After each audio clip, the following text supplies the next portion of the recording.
But I appreciate every single one of you coming. For those of you who don't know me, my name is Bradley Marchant. I've been in the online space since 2011. I think there's some OGs in the room who remember me from my Herbalife days when I used to wear an upside down badge that said, "Lose weight now, ask me how." There was a few of us stomping around in those days.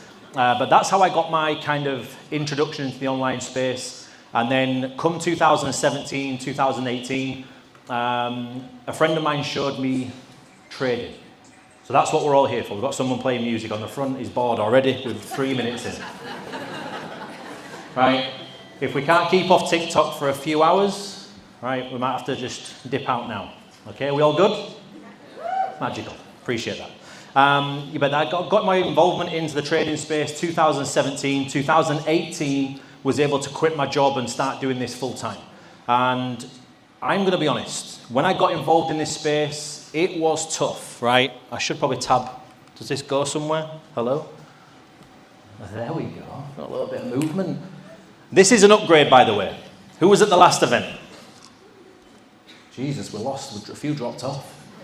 Those of you who made it here, this is what this part of the presentation is going to be about. Because what I kind of saw in the trading space, who here has thought about quitting? Hands up. Who here has thought, fuck this, trading doesn't work?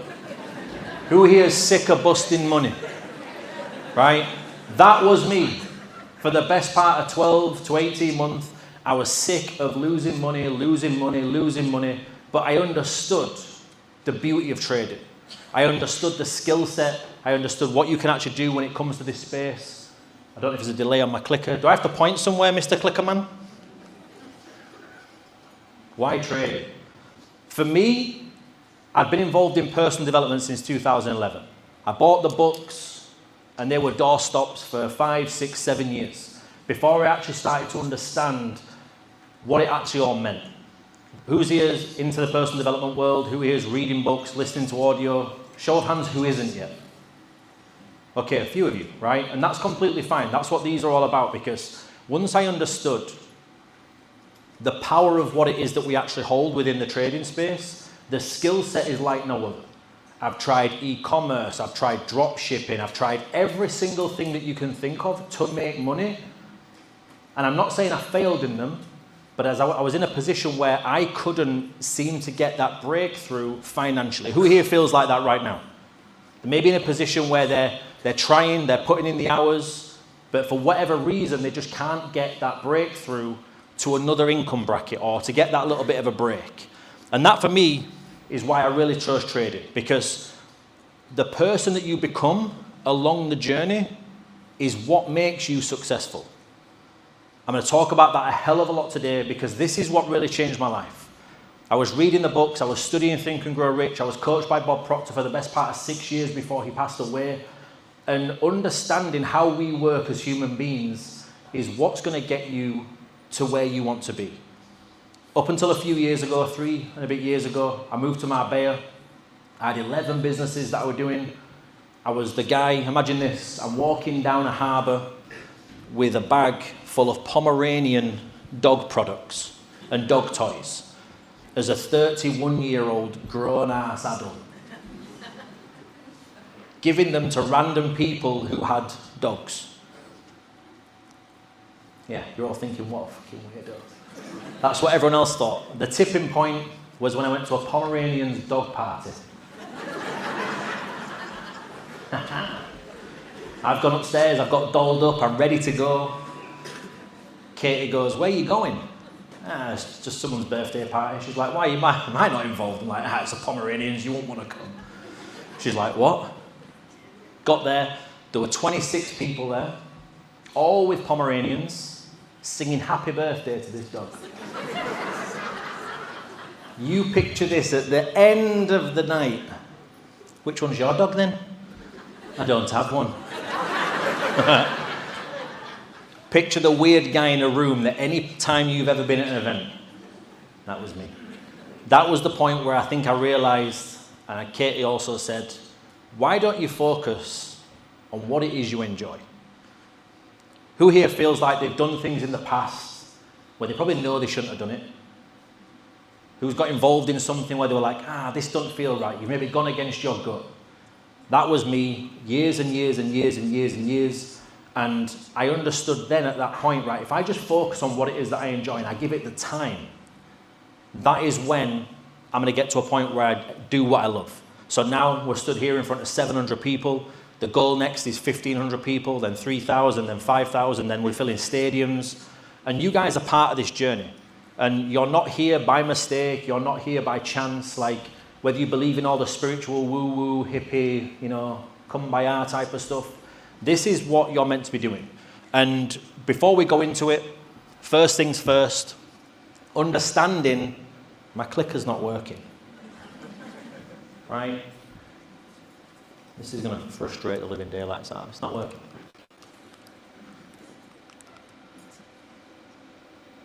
Can I get a new clicker if possible? Or one with a BA2 resin? Is that possible?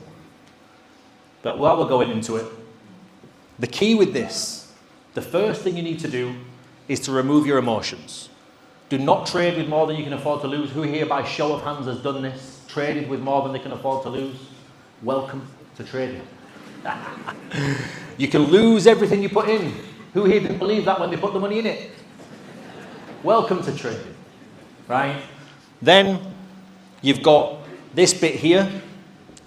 Who here can read what this word says? Say it out loud. Fully.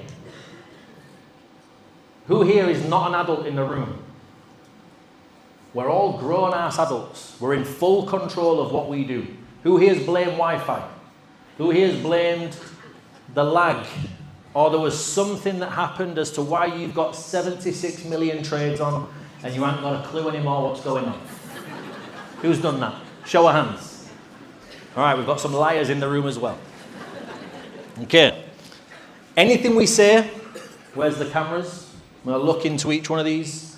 Anything we say is not financial advice. Where's the other one? Anything we say is not financial advice. Anything we say is not financial advice. I am not a financial advisor. I am just someone who got into the industry, enjoyed it, and I end up being put on a stage in front of you guys. Are we all right with that? Magical. And at the bottom, past profits do not guarantee future results. For anyone in the room who's like, he said I could make £6 million and I've lost £4. Right? This is for you. Next slide. Can we do it so I don't have to keep saying next slide? It'd be ideal. Because I don't think this is working. Unless there's a heavy delay. Okay, go back then. It might have been a delay. Okay. Patience, Bradley. Who here hasn't got patience? You've just witnessed me. So topics of the discussion today. I'm going to share some things with you that we've been working on for a while, which I truly believe is going to revolutionize all of your experiences.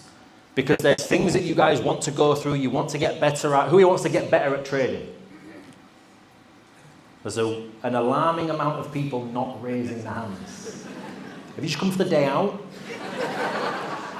Who here wants to get better at trading? Fucking hell, let's do that again. Who wants to get better at trading? Jesus Christ, I want some clips off this. Can't do that if you're just like, yeah, me, I do. Right? Okay, so topic of discussion, we're going to go through trading. We're going to introduce you to the traders. We're going to break down and show you a few things that we've got launching that we're excited about. Are you guys excited too? Better. Right, better. So next slide. It worked then, you see that? So let's look at some stats. And we're going to go through some things real quick.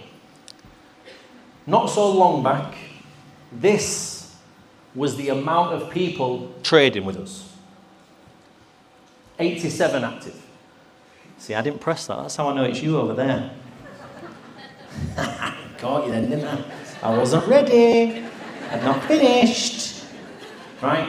108 lots traded was the average daily amount of lots that was going through this. Who doesn't know what a lot is yet? Okay, so whenever you place a 0.01, a 0.1, a 1.0, I know some of you are gamblers in here who love trading a little bit higher. 1.0 equals a lot. So to get that off of a 0.1, you would need to place 10 trades. To do that off of a 0.01, you would need to place how many? 100, correct, yeah, magic. Next one. I do need a new clicker, by the way, because this is going to infuriate the living daylights out of me. Next one. We had 15 people attending live calls. Now,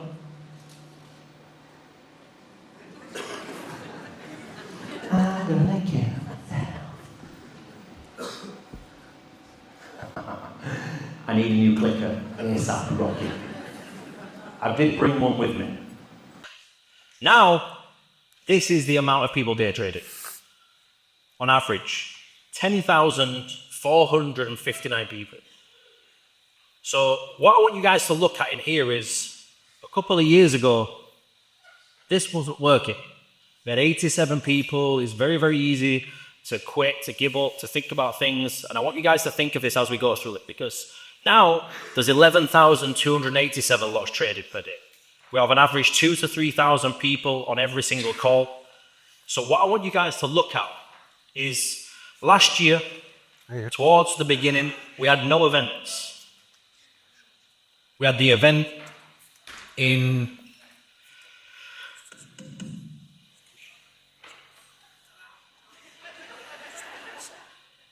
January with 200 people. Some of you were at that last event. This for me is the beauty of trading, right? When people enjoy things, when people get going, what do? They share things, right? When we were doing Herbalife pamper parties on a Tuesday and Thursday night at Beach Youth, right? Did I think that 60 burly lads putting skincare on each other would ever get me to a point where I'm stood on stage in front of 700 people talking about trading? Probably not. But the vision was there at the beginning, was the impact. The vehicle, and this is where I'm going with this, you might be thinking, why are you talking about pamper nights, Brad? The vehicle that you're in, the skill set that you're doing is very, very important when it comes to this. Now, the 700 view, when this slide eventually goes to the next one. 700 strong.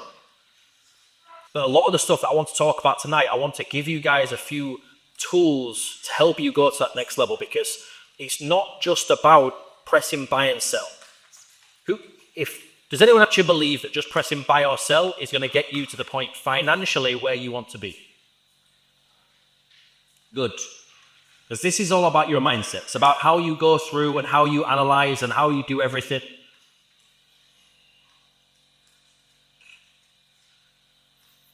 This here, for me, don't underestimate what you can achieve in a year. Because if I was basing this off of last year's results, or 2017 to 2018, I would have quit. I would have given up. I'd have said, this isn't for me. Trading doesn't work. It's a scam. It's this, it's that, it's the other. I would never have understood the power of it. Like, who here has made money through trading? At least £1 on one trade. Again, we can show me again. Who else has made a quid? Right? So if you can make £1, you can make £10. If you can make £10, you can make £100. If you can make £100, you can make £1,000. You can make £1,000, you can make 10 grand, and so on and so on and so on. The problem is, when you get to that next financial level, you as a human being are not ready for it. Does everyone understand? This might not make sense right now, but it will.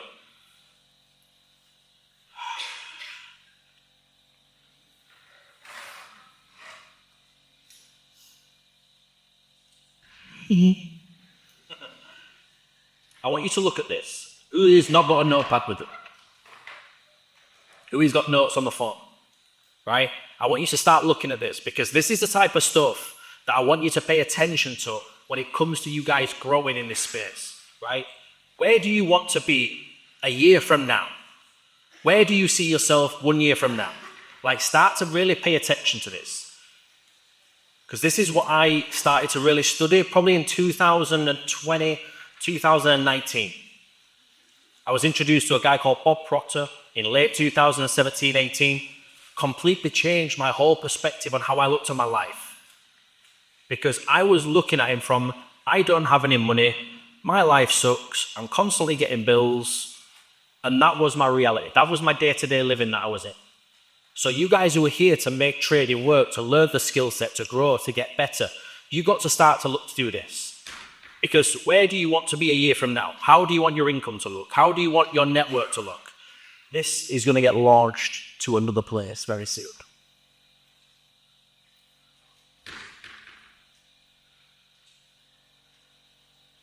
Can someone pass me my other clicker, please? This one's wank. I've got my other clicker, just plug it in.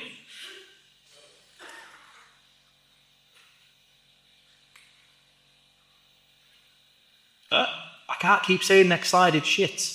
Who here wants me to keep saying next slide all the time? Your income, next slide. Your confidence, next slide. Your environment, next slide. Your relationships, next slide. Your network, next slide. Doggers, right?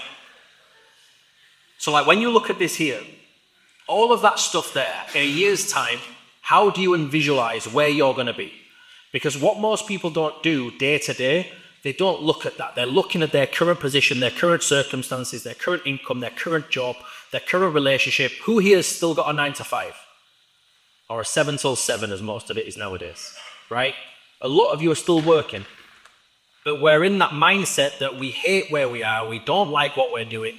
My mindset when I was in the 9 to 5 was, I'm going to be the fucking best that I can be at that job, even though it sucks. So I'm going to turn up, I'm going to show up, I'm going to become that best version in work.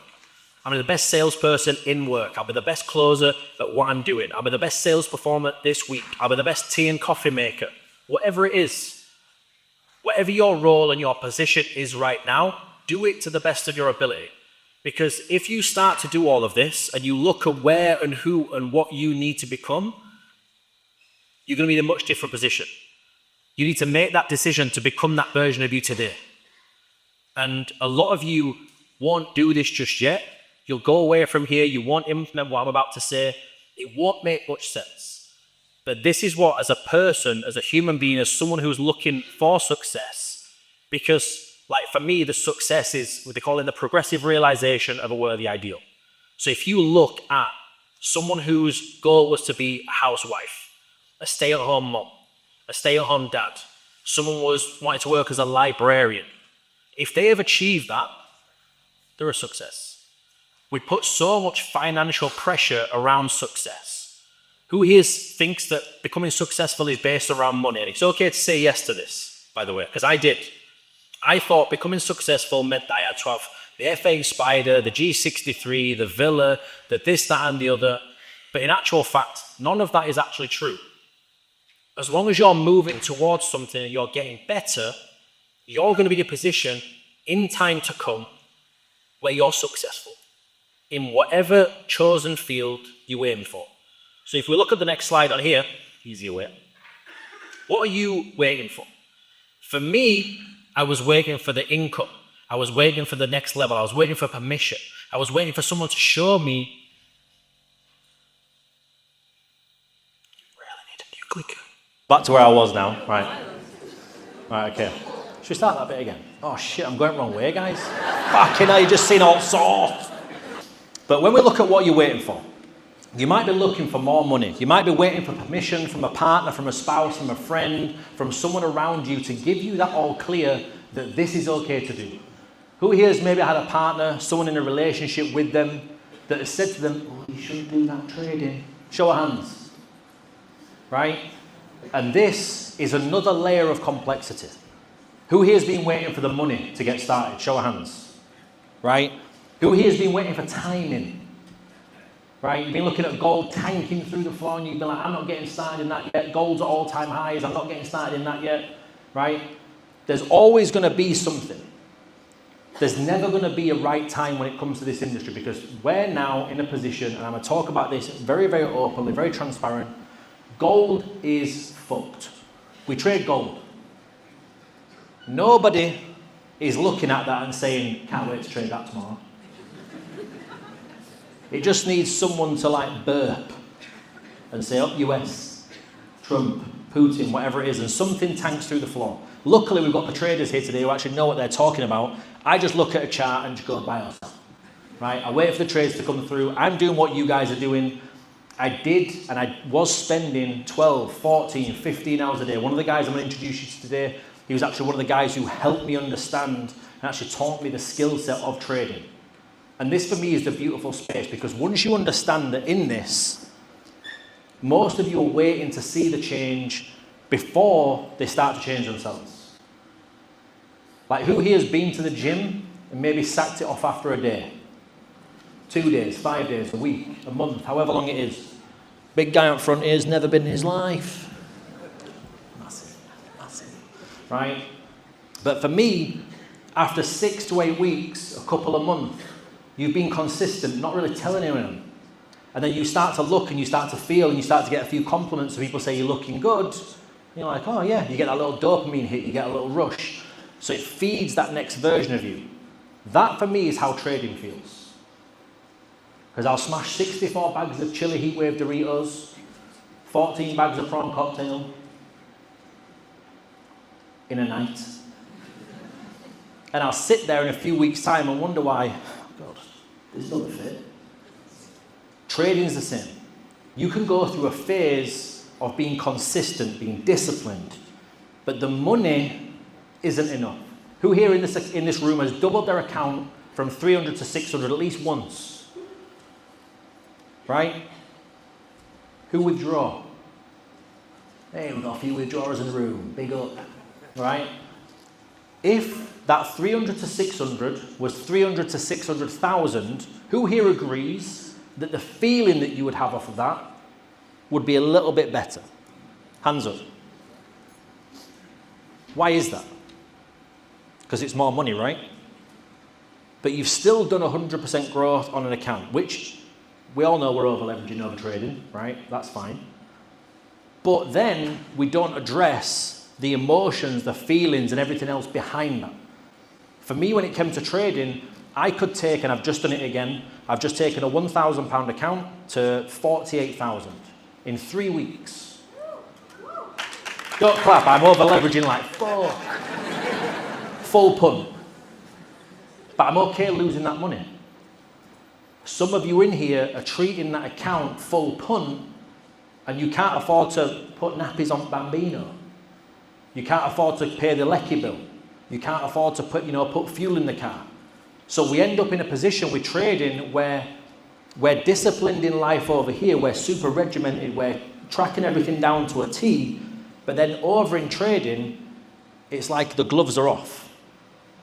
Who here feels like sometimes then when they're trading, they lose control a little bit? Okay, that's good. I do. When you look at this, people who are winning, they change themselves and take ownership. That's why I said at the beginning, we're grown adults. We all have the ability in this room to take full ownership of what it is that we're doing. As a trader, as someone who's placing income, like we have the ability to press buy and sell. But we also have the ability when a trade comes through and we know that we might not feel the right way to not enter that trade. Who here's placed a trade when they feel like shit? They've had an argument with the missus, the partner, dog's pissed them off. Little one shit on floor, other way around. Dog shit on floor, little one's pissing you off, right? Weird. Like, you're all going to have little things that you go through. So when I look at this here, and Katie mentioned this to me last night, I wasn't going to put this in, but 3 years ago, before we met, I was doing everything and anything. I was depressed as fuck. Like, Rory's not here today, but I used to live with a guy called Rory, and he'd come in often, and I'd be just laying on the sofa in the dark. Sometimes there was onions in the room and shit like that. There might have been a few things like in my eyes, I couldn't see. But like, I wasn't in a good place. On the outside, life is fucking sick. But over here, everything wasn't. And you might be thinking, well, Bradley, why are you sharing this? Because the journey from what I had to go through 3 or 4 years ago, it wasn't just money. It was internal, it was my mindset, it was what I was thinking. And I remember Katie saying one day, she just saw me get the whiteboard out. And I just started writing all my shit out again. The same stuff that I was doing 5, 6, 7 years ago. I was writing out where I wanted to be, the goals I wanted to achieve, the income levels that I wanted to achieve. Like right now, in Vantage as a business, we have the fastest growing community. We have the highest retention rate. We have the best payout from a client perspective. which is fucking sick. So our network and our clients, you guys in the room, you have the best withdrawal rate when it comes to the whole of Vantage. So like when you look at this from a business perspective, you might have only withdrawn 20, 30, 40, 50 quid, but you're already better off than 97 to 98% of the population that get into trading. Trading is tough. So when I started writing all my stuff down again, I started goal setting, I started putting all my things down, I started journaling, I started writing all the things down, the stuff that we tell you to do. Who here still hasn't opened a journal yet? This is fine, by the way. I hate journaling sometimes. This is the type of stuff that you're going to start to get them aha moments, because once you've written it down, this was what Bob Proctor taught. I was sat in a room that I wasn't meant to be in, and he said, basically, print out 20 odd images. Put them on your wall. See what changes. I was like, can't be that easy. Printing out some pictures, put it on a wall. Good one. Did it, business grew. Didn't address anything after that as to why the business grew. Maybe did I grow as a person? Did I get better? But it's talking about that 1 year change, that small incremental difference that you're doing every single day when you're showing up to do what you're meant to do. Because that's why I talk about as being off path and feeling a certain type of way. I knew certain companies I got involved in weren't for me. I knew investments that I got involved in wasn't for me. I know trading can change people's lives. I've seen people retire their parents. I've seen people buy their mum and dad their dream watches, their dream cars, their dream this, refitting the kitchen, getting a facelift, whatever it is. It might even just be paying the fucking rent. It might be buying your mum or your dad some flowers or whatever it is. Some Marlboro Lights if he smokes, right? For those who smoke in the room. But this for me is what I had to start doing again. I had to start journaling and documenting who the fuck I wanted to become. Because if you don't know that, the universe, whether you believe in all this heebie-beebie bullshit, is just going to say, well, they've not got a clear direction on where they want to go to. Who here knows, hand on heart, where they want to be, the amount of money they want to earn, the person they want to become, how they walk, how they talk, how they act, how they fucking smell?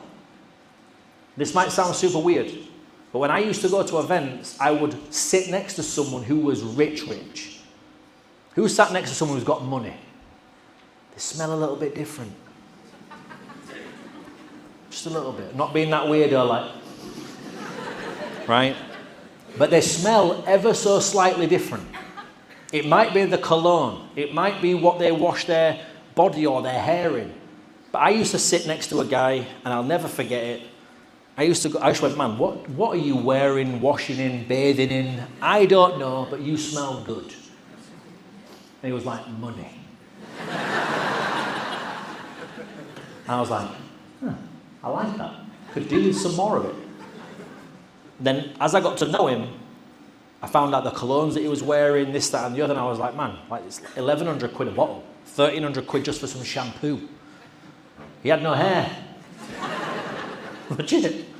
And I'm watching these people. So when I say this bit here, what do you want to become? Who do you want to get, who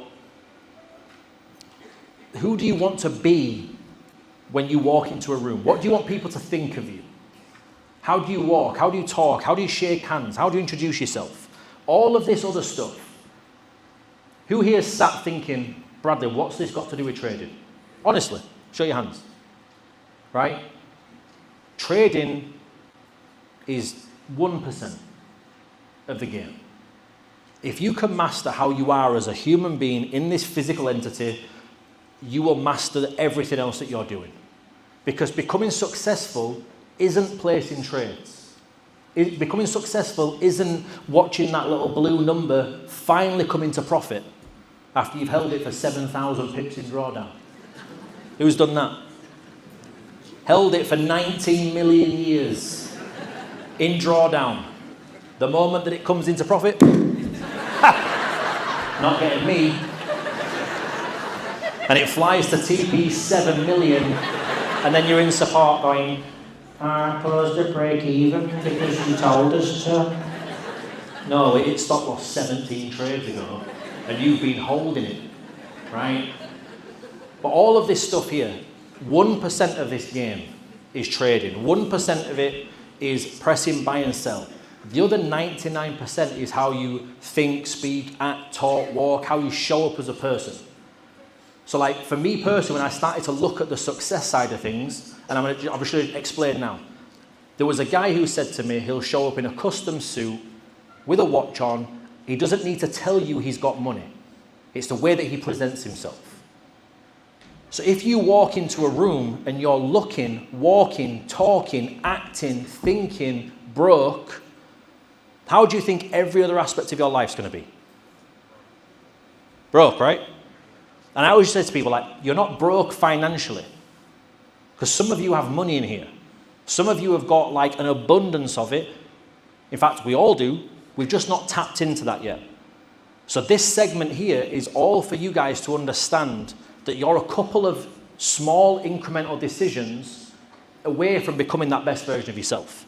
Because this is how, from my opinion, a poor mindset impacts your trading. Like who here in the last week has sent what you would class as a borderline negative text to someone? You might love them, trust them, hands up, right? You've sent a text, you've spoken about something negatively. The universe that we're in doesn't understand that. It just thinks that this person wants more negativity. Who here has had a pay rise at work and then they've got a bus lane ticket, a speeding fine, a parking fine, a fucking flat tire? Something has happened financially to bring you back down to where you should be, where you're thinking. This was me week in, week out, day in, day out, month in, month out, was going through that consistent loop because I was chasing money. What I found is I'd get it and then it'd outrun me. Who here has made money in trading and then bust their account? Hands up. Welcome. Right? You've made money in trading, you bust your account, but your take profit was 11 quid. So you would have maybe grown your account by £11, but you weren't emotionally stable enough to lose 10 quid, 15, 20 quid. You took your stop loss off. You let it go into drawdown. You added more trades, and then more trades, and then more trades, and then more trades, with no stop losses, and more trades. I know all this because I've been doing this since 2017. So like going through these processes and understanding that your mindset doesn't just impact trading, it impacts your day-to-day life. So for me, understanding that all of this leads to overtrading, revenge trading, exiting the winners too early, letting losers run too long, letting fear and greed cloud my judgment. You imagine this was a Thursday afternoon and this had just happened and you guys weren't here. How much money would I have lost? Realistically, I'd have bust my account. I'd have overtraded, I'd have over-leveraged. Katie could have told me that the Pomeranians are outside. I'd be like, where's the clicker? Can't find it. But you guys have to go through these journeys and these emotions. But the best thing that you can do is to check when this happens. Who here is at that point where they feel like they can see when they're off track a little bit? They can feel when their energy is not the right thing. Who here has had that day where you wake up, the birds are tweeting, the sun is shining, there's been no traffic on the road, every light's been green, you've had an absolutely incredible day, and you get home and you think, today was good. Who here has had at least one of them days? That is how every day should be. But all the other things that you're thinking about, speaking about, doing, that is the stuff that is stopping you from getting to that next level in your trading journey. Because when you start to get a little bit of progress, you start to get a little bit of momentum, you come in and you self-sabotage. You ruin your own journey, you ruin your own profits, you ruin your own plan. And there's no one else to blame other than you. Yes, you can blame the trades. Yes, there's 12 to 15 trades per day. Yes, we hit a few stop losses. Yes, X, Y, Z. But you need to get to that point where you hit 2 stop losses. And you're emotionally disciplined enough to go, right, that's enough for me today, I'm going to go do X. Doesn't matter how many other trades come through, doesn't matter how many other positions you're in, I'm going to do this. So if you can start to emotionally regulate yourself, trading is actually only 5% of the game. The rest of it is the psychology, how we think. Because the markets do not give a shit about your emotions. But your emotions, they will dictate your decisions. So if you understand that success in trading isn't about predicting the market, but it's all about managing yourself. Because there's times where you guys have been in marginal profit, you've had a few blues running, something has happened that's clouded your head, clouded your judgment, clouded how you feel, and then you go on and ruin your account. You bust your income. Then you're sat there in that feeling of like, man, I've just lost my money, I can't keep doing this, does trading really work? And you're having that internal battle with yourself, your own internal conversation with someone who's not actually making the decisions that you want. So that's why I say, if you guys can turn up to the mindset calls, the trainings that we're doing, I've got a lot of shit that I'm going to share with you today, which I believe will change your whole journey. If you can develop your self-awareness and you can understand them emotional triggers. Like, honestly, like you can shout, how do you feel when you hit a stop loss? Shout out some words. Shit. What else? Huh? Overwhelmed, shit, stressed, pissed off, stupid. So like there's a load of you who feel negative connotations when it comes to hitting a stop loss. How do you feel when you miss a winning trade? That's the one that usually gets you all. Oh my God, it's the only trade of the day that I wasn't in. And it went to TB 73 and it could have made back all my profits for the last 9 years. Right? Or you hit a TP, this is a big one for some of you, and it goes to TP, I should have put 50 here. Goes to TP 50. Doesn't matter what trade you're in, you miss it. Doesn't matter what entry you got, it always goes the wrong way. Who here feels that the market sees when they press buy or sell? Huh? I did. Until about now. Still does. I actually think it's got login to my MT5. And it sees when Bradley Marchant presses buy or sell. Right? And it waits for me. And then it drops 40 pips. I missed the sniper entry. And it runs to TP 73 after hitting my break even. But this is a big thing when it comes to trading. This is the type of stuff that you want to look at emotionally when you're starting to get into the trading space. Because all of this stuff here, how you feel, will dictate everything. Because if the answer eventually becomes neutral, like we celebrate wins, we celebrate making money, we're excited when we make 10, 20, 30, 40, 50, 100, 500, 1,000, 2,000, 10,000 pounds. But then we're also on the other side pissed off when X, Y, Z happens. You want to get to a point in your journey of trading where both of them outcomes feel neutral. You're happy with both outcomes. Nobody is happy losing money. I understand statistics. If we know that there is a statistical win ratio of X, Y, and Z, and I can just be consistent for a period of time, who here would agree, based on stats, that long term we win? Whether it's a day, a week, a month, 6 months, show of hands, right? So if we all know that, why are we so fixated on that one loss today that ends up busting our account? Because this is the type of stuff here that when you end up doing it, that is where you're going to end up on a consistent basis. For me, I didn't understand that when I first started trading. I didn't understand that when I felt like shit after a loss, I was almost bringing that back into my next trade, that next trade, because I wasn't in a clear mind. So if we look now, what do you end up doing as a result of these feelings? So when you're feeling all these type of emotions, what do you do next? For example, with Katie as an example, if I've gone back to back, stop loss down in 70,000 pips drawdown, how I communicate with Katie might be a little bit different. How you speak to your siblings, your spouse, your little ones, your dog, How you do things will have a knock-on effect based on how you're feeling. Would you agree? So like if we know that, when we start to feel that coming on, rather than pushing it to the floor, because, and again, there's a few men in the room, I used to get told to suppress my emotions, right? Not that my dad didn't know any better, it's just that you shouldn't cry. So like I shouldn't look and address why I feel how I feel. Whereas now, whenever I start to feel something, I'll get my notes out. And I'll start to look into like, call it the 7 levels of why. Why did that happen? Why did I feel that way? But yeah, but why that? Why that? Why that? Why that?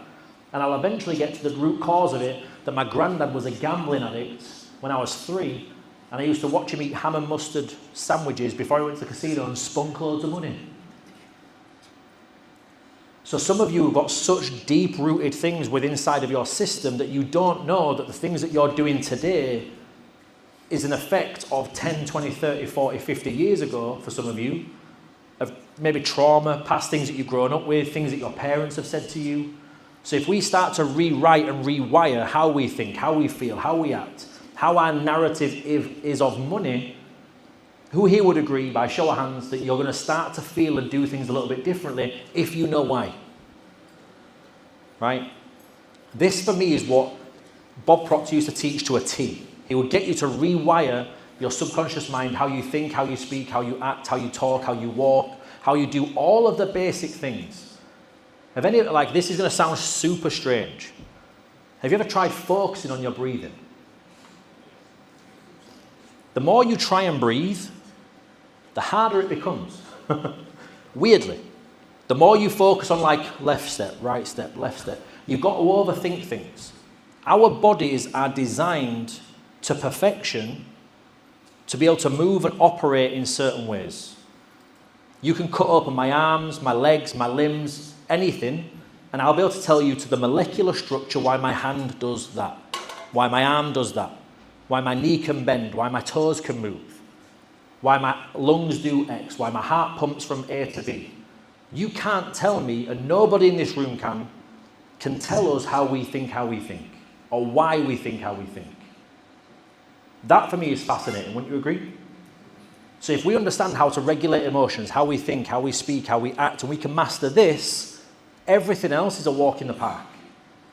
That's why successful people, the rich, the wealthy, the billionaires, whoever it is, they can go broke time and time and time again, and they will rebuild it because they already have the habits of what it takes to become successful. So at these events, it's not always going to be about trading. Yes, we've got the traders here today. But the moment that you start to regulate your emotions with trading, you've lost. It's game over. Some of you are doing it for dopamine hits. Some of you are doing it for the chase of the feeling. Who here feels good when they're trading, they're in profit? I do. I feel sick. Right? Who here feels a certain type of way when they're in negative? So we can start to look at this. How you are is going to dictate everything else and all the rest of your day. Because if I know that certain things are going to change how I do the rest of my day, would it be wise of me to do that? If I'm running a business that's generating a lot of money, I'm not going to do something that deviates me away from the energy, the flow, the frequency of how I do my day-to-day stuff. So like this for me is a big thing for us all to realize when it comes to trading, because trading is simple. You press buy, you press sell, you get in, you get out. You hit stop loss, you hit take profit. Over time, you will make money if you're consistent. Again, past profits do not guarantee future results, because this might go on YouTube, all right? But again, for me, when I started to look at what the rich and the wealthy were doing, they weren't doing that. So this is something I stole from Katie's slides. It says, create a plan for your triggers. So when I hit a stop loss and I feel dog shit, right, I will something instead of something. I will step away instead of overtrading. When I hit a stop loss and I feel upset, sad, angry, I will do X instead of Y. This is just little things that you can rewire, reprogram, restart all of that stuff. And a lot of it starts from when you were a young kid. I was going to play a video from Bob Proctor. I'll play that probably towards the end. But it talks about how from the age of 0 coming out to the age of 7, that is when you actually start to pick up habits. So I'm actually a pass-on of what my mum, my dad, my granddad, my auntie, my uncle, I don't have brothers and sisters, but all of them being around me, I'm a byproduct of that. So who here is maybe in an environment sometimes that they shouldn't be in? This can be pubs, clubs, nightclubs, restaurants, all that other stuff, or you might be with friends. For me, I was in the wrong places. I wasn't where I should have been, and I could feel that.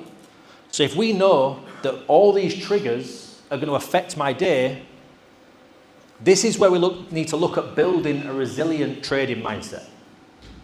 Because if every single one of us can start to do this and we can start to become that best version of ourselves, all the successful traders, you're going to hear from them today, they follow proven processes, not their emotions.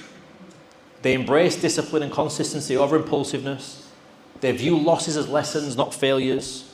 They remain patient and let trades come to them. And they are constantly learning and improving. Who here can say that that is them to a T? You might want it to be, it might not be yet. So for me, all I want to do is every single day get a little bit better, get a little bit better, get a little bit better. If we can all make the dedication to do that, and we can all try to become that best version of ourselves, this is what you need. 99% of the human population when it comes to trading, laziness, impatient, fearful, greedy, insecure, but you need to start becoming hardworking, eager to learn, adaptable, patient, confident and resilient. This is the stuff over the years that have just been developed. And if you're coming into trading right now, in my opinion, you're coming in at one of the hardest times to trade gold. It's no longer like, we use the words copy and paste, it can be, but it needs a little bit more awareness from you guys. That's why we do these events, to bring you together, to showcase everything that we're doing. Because if you can start to become that 1%, you can start to get a little bit better. You can start to focus on the areas of you that are weak. Like who here, honestly, looks at their areas of weaknesses and tries to work on it daily? Right? Very few. That for me is where if you took two pens and one piece of paper, 2 pieces of paper and a pen, and you wrote down what you're good at, your best habits, what people would say about you if you're not in the room. You can start to write all of this stuff down, all of your good habits. Then on the other side, start to write down what you're not good at. Maybe some personality traits of yours that if you could, you would get rid of. You might know that you're impulsive. You might lose your head every now and again. This is one for me that I've been working on for the longest of time. I realised that when I've been following a guy for 17 minutes with a pitching wedge in my hand, in the car. A good few years ago. Kate was like, Brad, what are you doing? This guy put his brakes on the motorway. I'm going to follow him. Right? Probably wasn't, I didn't do anything, I just drove off in the end. Found him in the car park. Kate was like, we should leave. I was like, I agree. But like, if you can start to look at them areas, like me losing my head, that happens every now and again. But do you know the reason for that is? I'm a red personality. I like being in control. Katie pointed something out not so long back. She said, Bradley, have you ever noticed? I was like, here we go. Here we go. She's going into coaching mode on me. And I was like, do you know what? Go on. She was like, whenever there's an issue that you cannot control,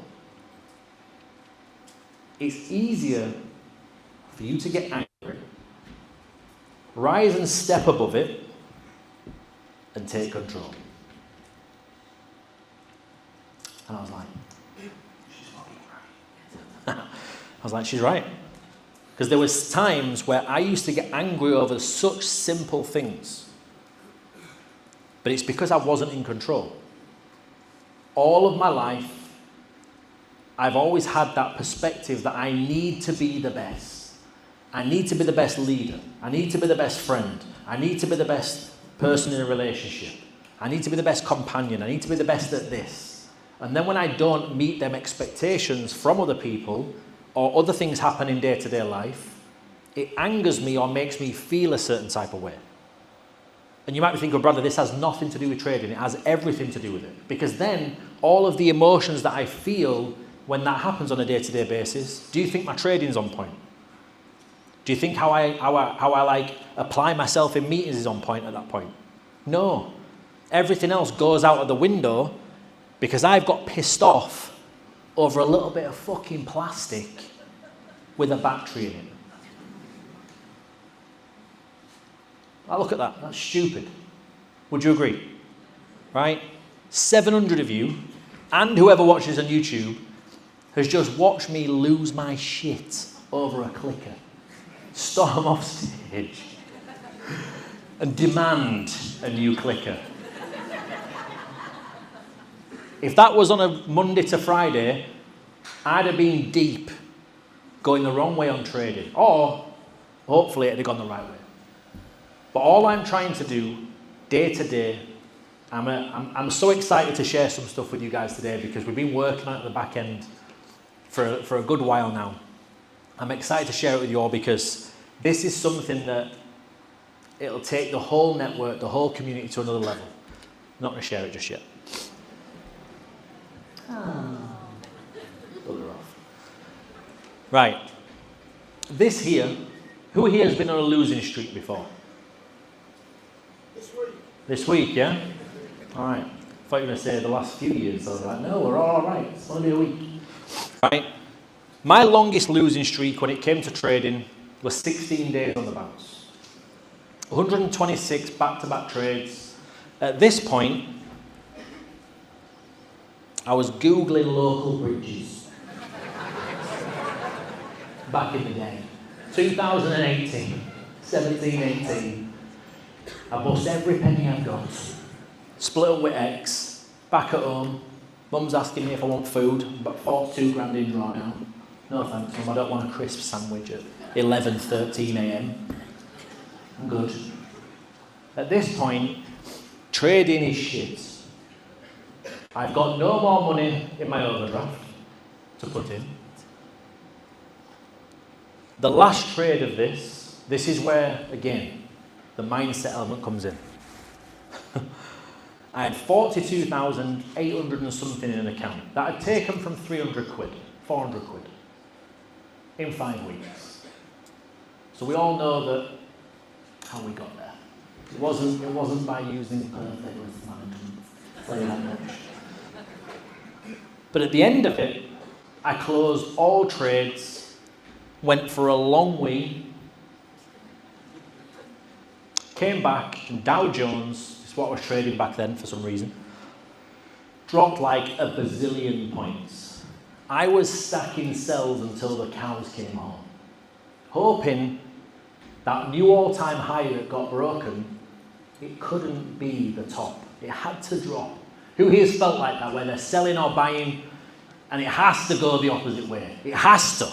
There just can't be any more money in the market for it to keep going the wrong fucking way, because I'm going to lose all my money.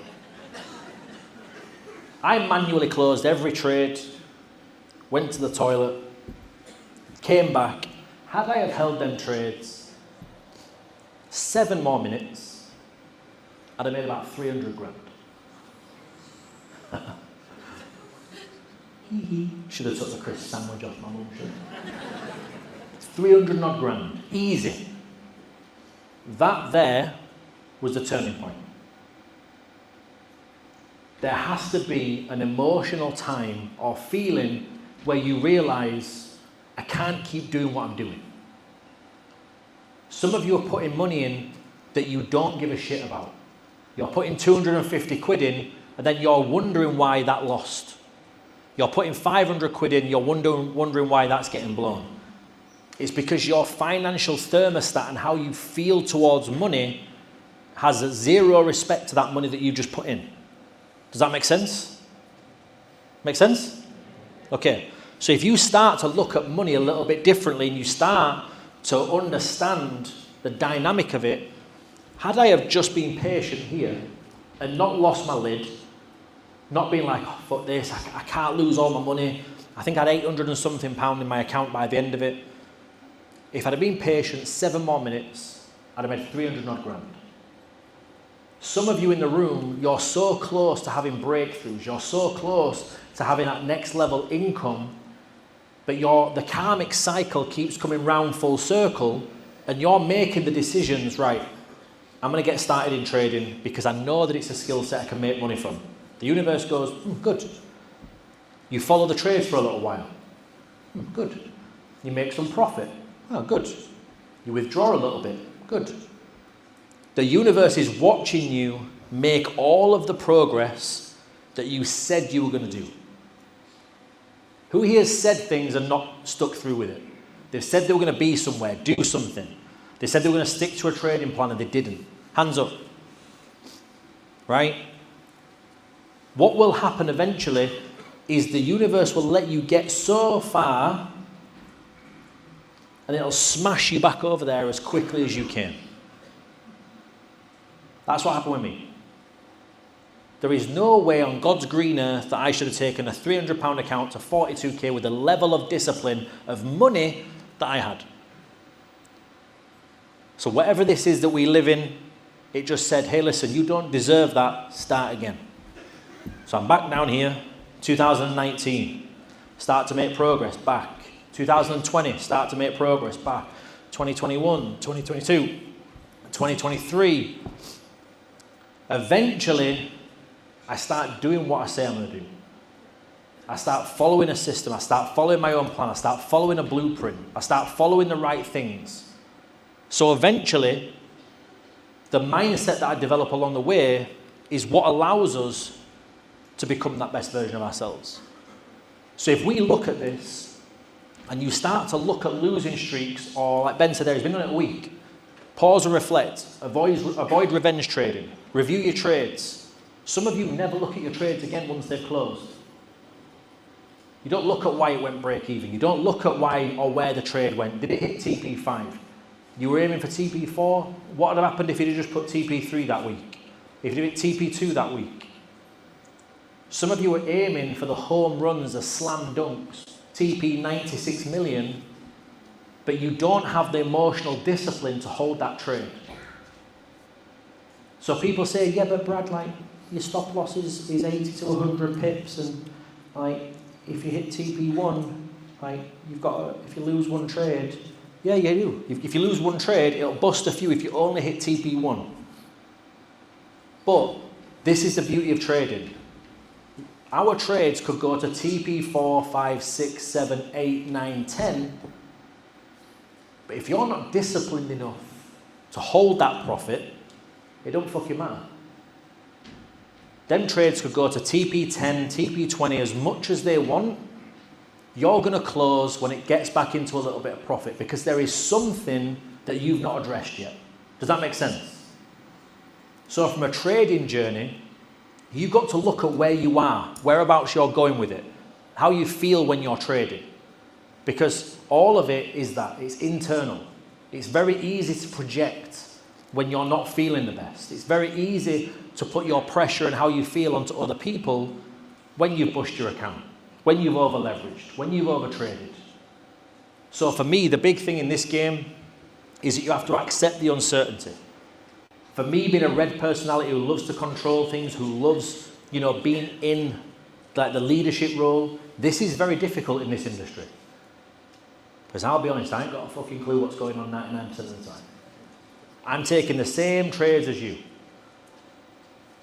So if you can understand that you accept the uncertainty and the market is unpredictable, but your process can remain consistent. You need to practice patience. Hello? Hello? Oh, good. Did that go off or just me? Hello? We're good. We need to practice patience, waiting for the right setup. So it's more profitable than consistently actively trading all the time. You need to build that mental endurance. Treat trading as a marathon, not a sprint. Right? and focus on progress, not perfection. Because if you can be that person who's here, and that's why I said at the beginning, who was here at the last event?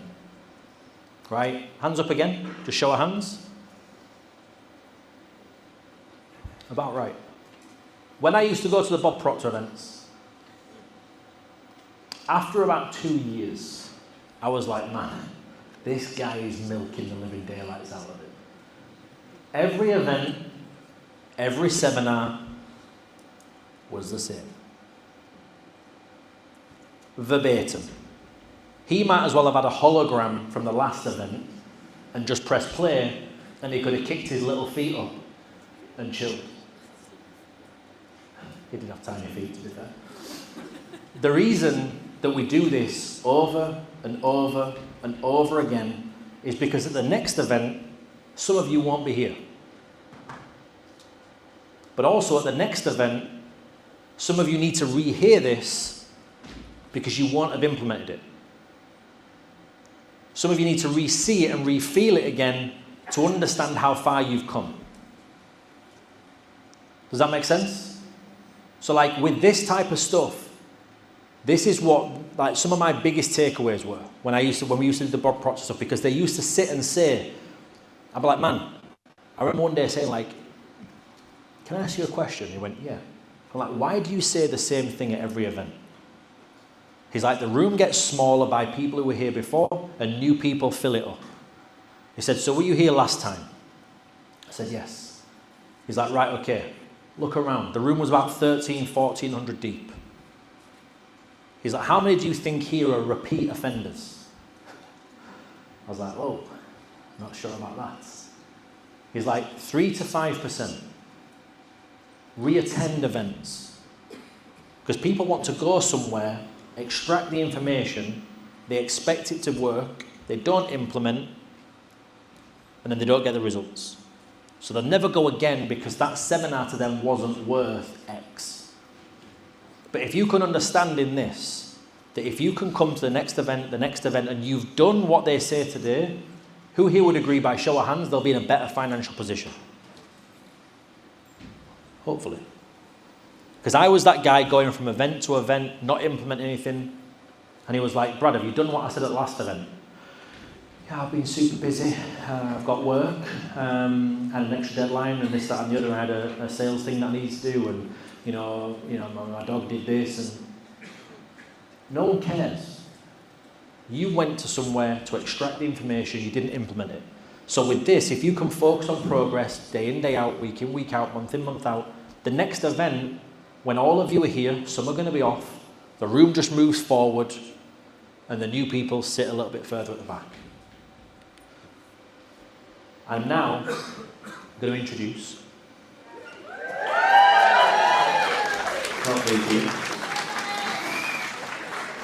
this next little bit here. I want to introduce you to a phenomenal trader. I think he's still here. I can see him. Well, someone shine a line on his head. Where is he? If someone can get him if he's not here. He's got the toilet. Let's all stare at him when he comes in.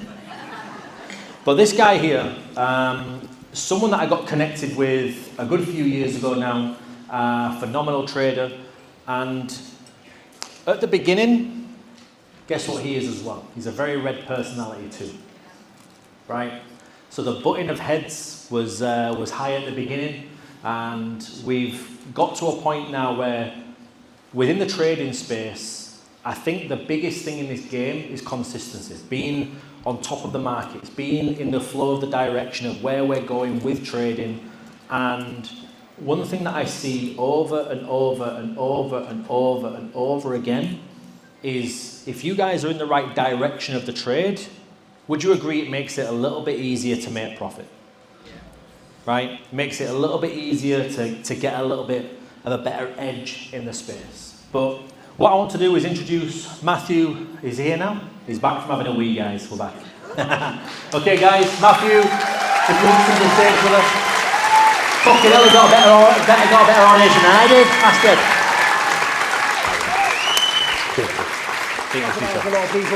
I forgot my mouse pad. It's in. Should work without it. Right. guys and girls. Right, I don't know if you're going to be able to hear me. I might have to multitask. Can you see the screen? Right, that's great.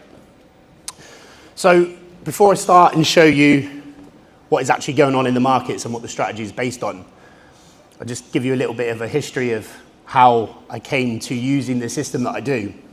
Now, I, like many others, and as Bradley's just mentioned, I gambled when I first came into trading. I put £10,000 into an account. I doubled it in 8 days by gambling. And basically what I was doing was buying on the 1 minute time frame when price dropped below the EMA and buying as a green candle came above it. So I doubled my money in 8 days. And then I gambled all the way up to 258,000 somehow and then blew it all. And I left the £8,000 in there and then I started to actually learn how to trade.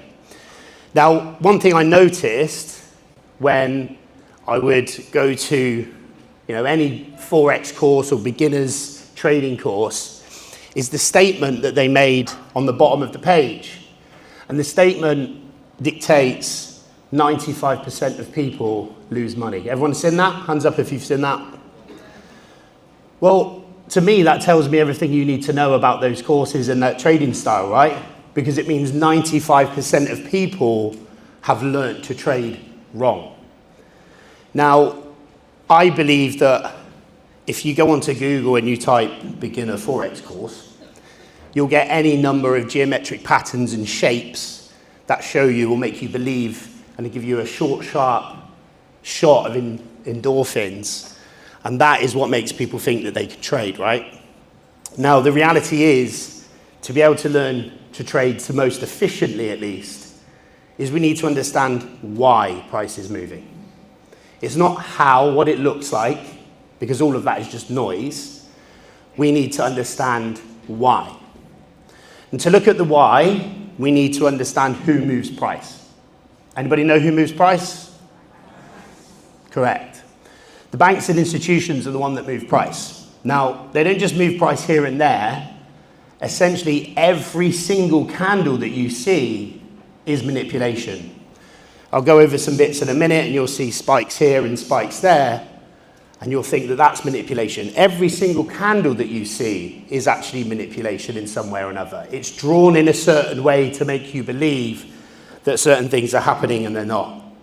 So I'm going to go over today in a little bit of detail about that. So you can all see, right, perfect. So let's take this bottom wick here, for example. Can everyone see that, yeah? If I was to draw a little black line from here and say to everyone in the room that we caught a buy at the bottom of this 12,000 pip drop, and you were just a normal trader, would you believe someone who said that? Yes or no? No. If you were looking at the market from a naked eye, you'd also be right. Now, I'll show the reason why we caught the buy at the bottom of this. But also, before I do that, I want to talk about this 13,000 or 12,000 pip drop. We all remember this in January, right? Now, a lot of people believe that this is called what's called a correction. There is no such thing as a correction. What this is called the banks taking their profit and then closing certain positions because they've been margin called. And what that means is that they're manipulating price to a certain area. So this move itself was actually JP Morgan. They got fined by manipulating gold and silver by $1 billion. But on this move, they made $12 billion. Funny, isn't it? So let's have a look at why and how we can catch this move. The reason we can catch this move is because this selection of candles that I've highlighted over here is what's called a down close candle. And essentially what a down close candle is, I'll show you another example that'll be a bit clearer in a minute, is the institutional selling. So this means at this area, there are sell positions in the market. I want to move you over ever so slightly. Okay. I'm not going to attempt to pick you up. Oh, pick the chair up. Oh, you mouth pattern.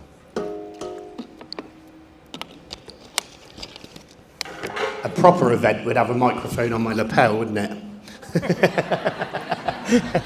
I'll bring you this way. Oh, that way. You want me to go this way? Is my big head in the way? Yeah, it's just reflecting off. Oh, sorry. Yeah, you've all got sunburn now. So this selection of candles here is sell positions in the market from the banks and institutions, right? Now, the banks and institutions do not use stop losses. In fact, Bradley mentioned earlier that he feels at some point that they know when you're buying and selling. They can't see your orders, that's illegal, but the banks and institutions use an algorithm called Aladdin. And it can't see your stop losses or your orders, but it knows where they are to some extent. So this selection here, again, is sell positions in the market that banks and institutions use to sweep the trendline liquidity. Again, we'll give you an example of that in a minute that's a lot more clearer. Now, a trend line, by the way, doesn't exist. A trend line is engineered. This is not an area where buyers are stepping into the market. It is not an area where there's not enough sellers to push price through this magical black line that you draw on your charts. What this is an engineered level. The banks create it to lure you in. And again, I'll show you in a bit more detail about that in a minute. So when price trades above the sell positions that the banks and institutions are in at this level, what would they now be in? Can anyone tell me, if I was in a sell position at this level with no stop loss and price is up here, what am I in? Correct. Now, who has used a sell position without a stop loss? And when price is above, have been praying to the God on the back of your eyelids, saying, I do not care about the profit anymore.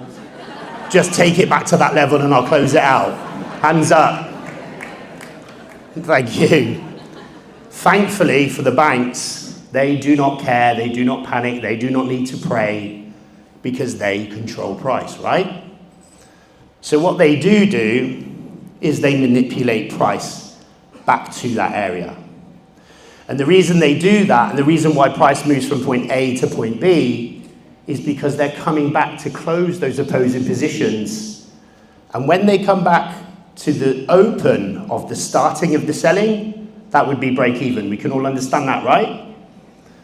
Banks are renowned for being greedy bastards. Right? So they're not content with break even. So what they like to do, who knows what level I'm going to talk about? 50%. What we do is we take a modified Fibonacci extension, retracement even, and we get the 50%, and that, to the pip, is where price will come to without any doubt, especially on the 4-hour time frame, because they need to take out their sell positions in a profit, again, because they're greedy bastards. Now, all we do, and again, I'll show you on a smaller time frame in a minute, is we align ourselves with institutional buying and selling.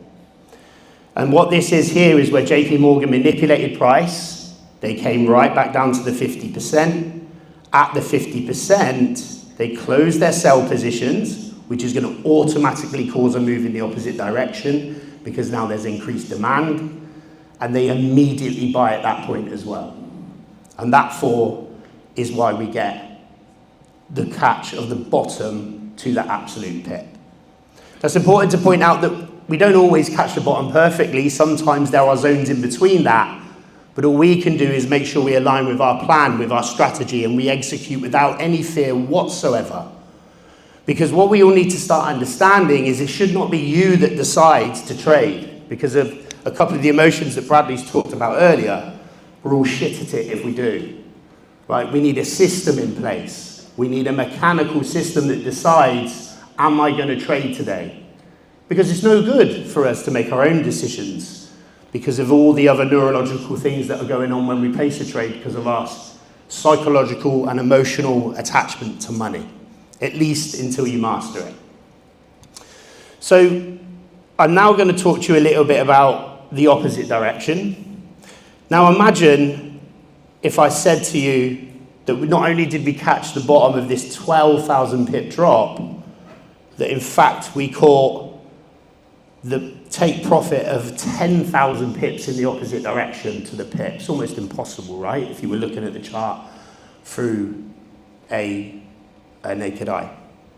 Fortunately for us, we're not looking at the chart from a naked eye. This block of candles that I have highlighted for you is an up close candle. Now, if a down close candle is sell positions in the market, what might an up close candle be? Correct, buy positions. Now what we've got is institutional buying because they manipulated price up first to sweep the liquidity from all of the early sellers that Bradley was talking about earlier. It can't possibly be the top. It can't possibly be the top. Then they get swept out. And as you can see, price traded below this range and never came back to it, did it?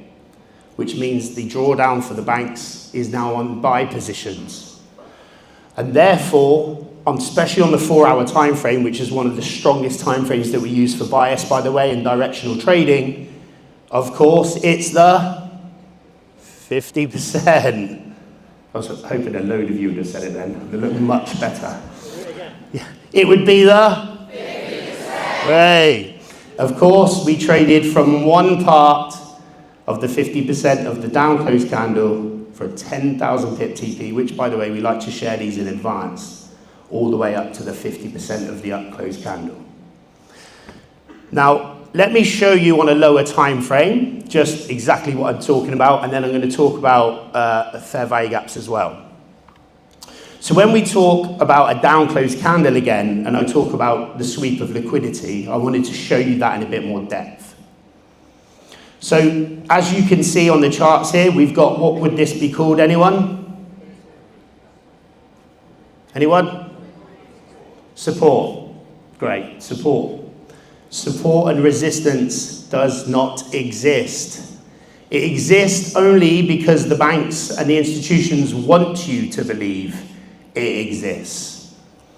At a level of support, or a magical black line as I like to call them, this is not where buyers stepped in. This is not where there are enough sellers to push price through the back line. What this is an engineered level that the banks and institutions have created to make you think it will buy from this level. Now, don't get me wrong, it will hold to a certain point, and you can be profitable with support and resistance, but it is by no means optimal. And what you will find is that the consistency with retail trading is very low. It will work for periods of time, and then it will bum you for the rest of the time. So at this level of support, we have the institutional selling to liquidate the stop losses of the early buyers. Who here has traded support and resistance and would buy at this level if price touched it? Hands up. On the opposite side, when the stop losses of the buyers gets taken, we've got retail traders jumping in the market because we're now selling, right? We broke the level of support and it's going to become resistance. And now the sellers are in the market, have now just had their sell stops activated, or they've entered a sell.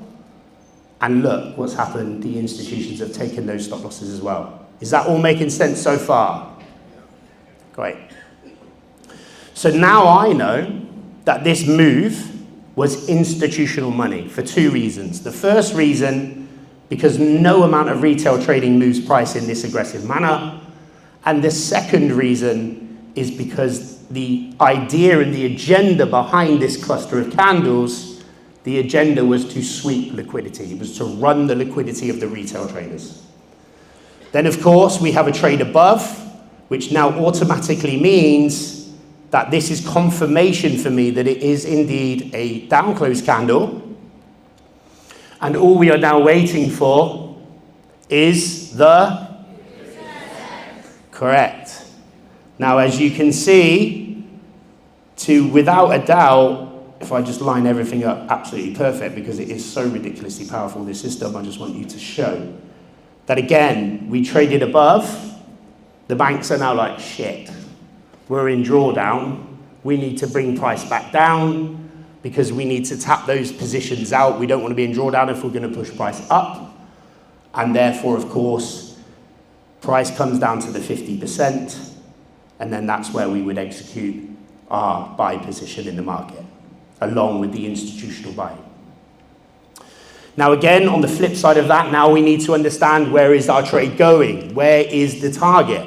Now, of course, the most obvious is going to be the opposing positions in the market from the banks, because they buy and sell all day long.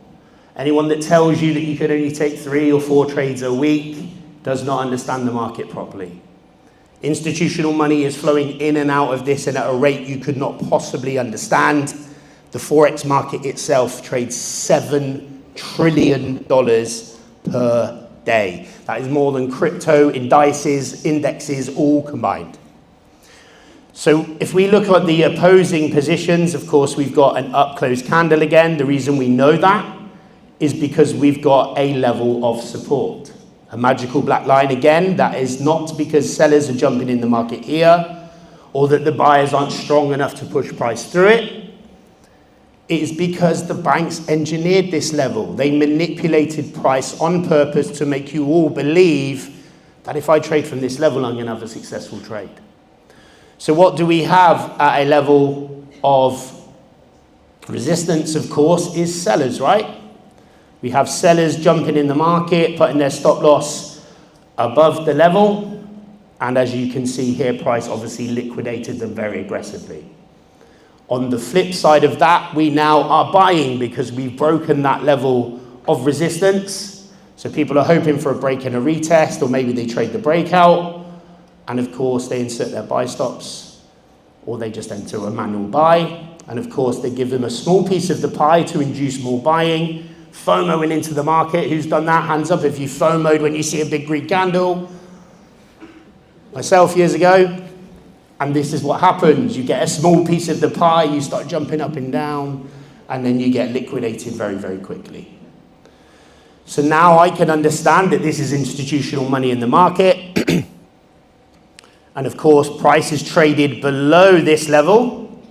And it has not mitigated it. It means it has not touched it. It means their buy positions are still sat there. And price comes back into the range and it touches the 50%. And of course, we execute a trade selling in the opposite direction, bang, from the 50%. Now, just before I move on to just another time frame and just show you how this system works in a bit more detail, I want to talk to you about how we would actually take a trade very, very quickly. Now, for me, we would execute on the 1 minute time frame, but I'm only showing you the 15, the 5 at the minute. So we're just going to do it in retrospect. So it would be a long position from here, stop loss where the technicals tell me it needs to be, not what risk I am willing to lose. If you are setting a stop loss based on the amount of money that you are willing to lose in the market, you might as well be gambling. I'm happy to lose this trade, so I'm going to put my stop loss here. I'm happy to lose 50 quid, so I'm putting my stop loss here. The stop loss needs to be based on where the technicals tell us it needs to be. And as we trade institutional order flow, for me, the stop loss just needs to be just below the 50% or below the zone itself. From a technical point of view, it is telling me where the stop loss needs to be. Then all I need is an area of liquidity. So for me, the stop loss would be, let's say, here. TP1 would be, again, this level of resistance, this trend line liquidity, because there are now stop losses here, so that's where the money is. The banks need your money to move. They need your liquidity to fuel their rocket, let's say. TP1 would be the top of this move, the top of this level of resistance for a 4-to-1 risk to reward. Then my first runner target would obviously be the 50%. We always trade TP1, for me personally, is the next institutional point of interest from the time frame I'm trading from. That's normally anything from a 4 to a 19 risk to reward. Seems unrealistic, I know, but it's the truth. Right? What you've been taught about trading to this point is not the most optimal by any stretch. Let's have another little look at on the 5 minute time frame again. The same system repeats itself on all time frames, every single day, all day long, over and over and over and over again. Now, as you can see here, this cluster of candles is a down closed candle. It liquidated the relative equal low where people were jumping in to buy. Price trades above. It comes to the 50%, and of course, we execute again. Buy just here. Again, the buy just here, 50%. and so on and so on. Let me just show you on one more time frame. I'll just show you this one on the 1 minute before I talk about some FVGs and then some mindset. Don't know why this time frame is moving really slowly. As you can see, same thing, down close candle, price trades above, and this is how we execute on the 1 minute. On the 1 minute time frame, we are looking for a 1 minute down close inside the range of a 5 minute down close, inside the range of a 15-minute down close. That's probably a little bit too technical for today, but I don't want you to believe that we can just, a lot of people message saying, why do you only use the 1 minute time frame? We do not. We use the 4 hour, the 1 hour, the 15-minute, the 5 and the 1. That is why the trades are so accurate. That is why they're so consistent. That's why the volume is so high. Because we have so many confirmations and so many reasons to trade. I'm not waiting for a change of character or break of structure. If you're waiting for all that, you're too late, in my opinion, of course, because they are all retail trading concepts. You're way behind the move. Now, the way we enter a trade is obviously using the 1 minute time frame. So now I've got the 1 minute time, the 1 minute down close. Again, I'll just show you, so for those of you that aren't quite catching up. We've got sell positions in the market. Price trades just above. You're now in drawdown. You're hoping that the price is going to drop back down so you can take that position out, the same as the banks. Price trades below, comes into the range. We execute from the open to the 50%, and the stop loss again is set where the technicals tell me it needs to be. Nowhere near there. Don't know why it's done that. There we go. Now the reason we layer, sorry, I don't know why it keeps bugging out. The reason we layer is because we cannot guarantee that it will always come to the 50%. We can guarantee it will come to the open, and the most probability, the highest probability, is the 50%. So we layer every 10 pips from the open of the down close candle on the 1 minute, all the way to the 50%, and then the stop loss again is based where the technicals tells me it needs to be. So that, in a nutshell, is institutional order flow. It is basically the institutional money flowing in and out of the market. And understand that the banks can't just press the buy button. If the banks press the buy button, say HSBC wanted to buy $1 billion worth of gold, they press the buy button, they get a terrible feel. That means they have to pay this much, this much, this much, 4,900, 5,000, 510, 520. They make no money, right? The banks are greedy bastards. They want to make as much money as possible, so they use your liquidity. They nibble away. They break down their orders into chunks and manipulate price into these areas to take your money from you. That's what they do. That's why we do not trade retail trading concepts, because we become their liquidity if we do that. Again, it's very important for me to point out there are multiple other ways of trading. This is just the most optimal and the one that I use, and it's for sure the most powerful system out there on the market. Now, before I go on to some mindset bits, I just want to talk to you a little bit about fair value gaps, because they're really important. Now, again, this is another, I think this is probably another 15,000 pip or so. Sorry, this one's only 8,000 pips. Now, again, if I was to take it away and say that we caught this wick right to the bottom, you would probably say that's impossible. You can't guess the bottom, right? Well, we don't need to guess the bottom with this strategy, because we have all the information on the charts that we need. Now, to show you what a fair value gap is before I talk about that example, let me show you on the 5 minute. Who has used a fair value gap before? Hands up. Great. Does anyone want to have a go at telling me what a fair value gap is? Imbalance in the market? Say again? No, it's not no wick, but thank you. It's displacement.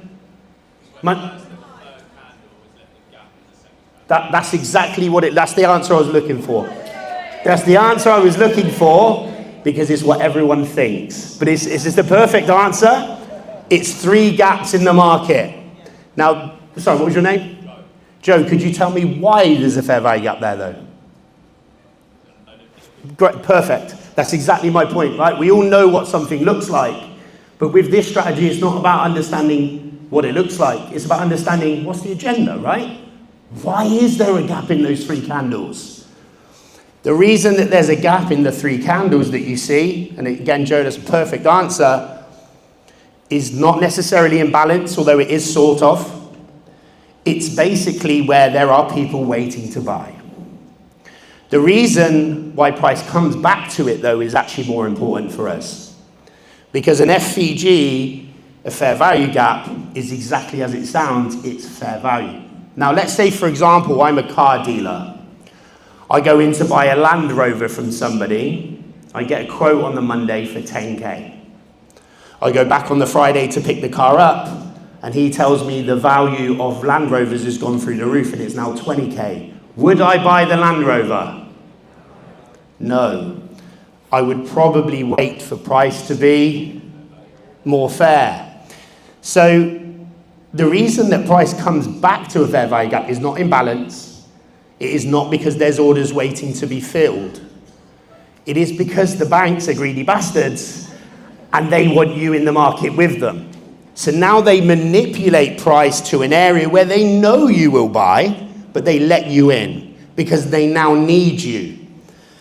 The banks and institutions want to protect their long positions in most cases, and therefore, when it gets to like 4,500, 5,500, the banks are thinking, fuck, we are spending a lot of money on gold right now. We don't really want to be the ones pushing price up anymore. Now, what they do with fair values gaps is they manipulate price back to them to get you in the market to push price up with them. If we have 10 billion retail traders in the market buying gold all at the same level, what do you think is going to happen with price? Correct, it's going to go up. So what we do when we execute from a fair value gap is we wait for a sweep of liquidity into the 50%. This 50% nonsense is probably the most powerful thing you're going to see in the market, and now you're never going to unsee it, is that fair value gaps are also valid until 50%, and this one was about 3 or 4 pips below. So again, what we do is we align ourselves with the institutional buying and selling. Now, this particular example you've got on the screen was so unbelievably powerful because of 3 reasons, and this is where the multiple time frame analysis comes in. We had 50% mitigation on a 15-minute. We had 50% on the 5-minute time frame at the down close. Can you all see that? Make sense?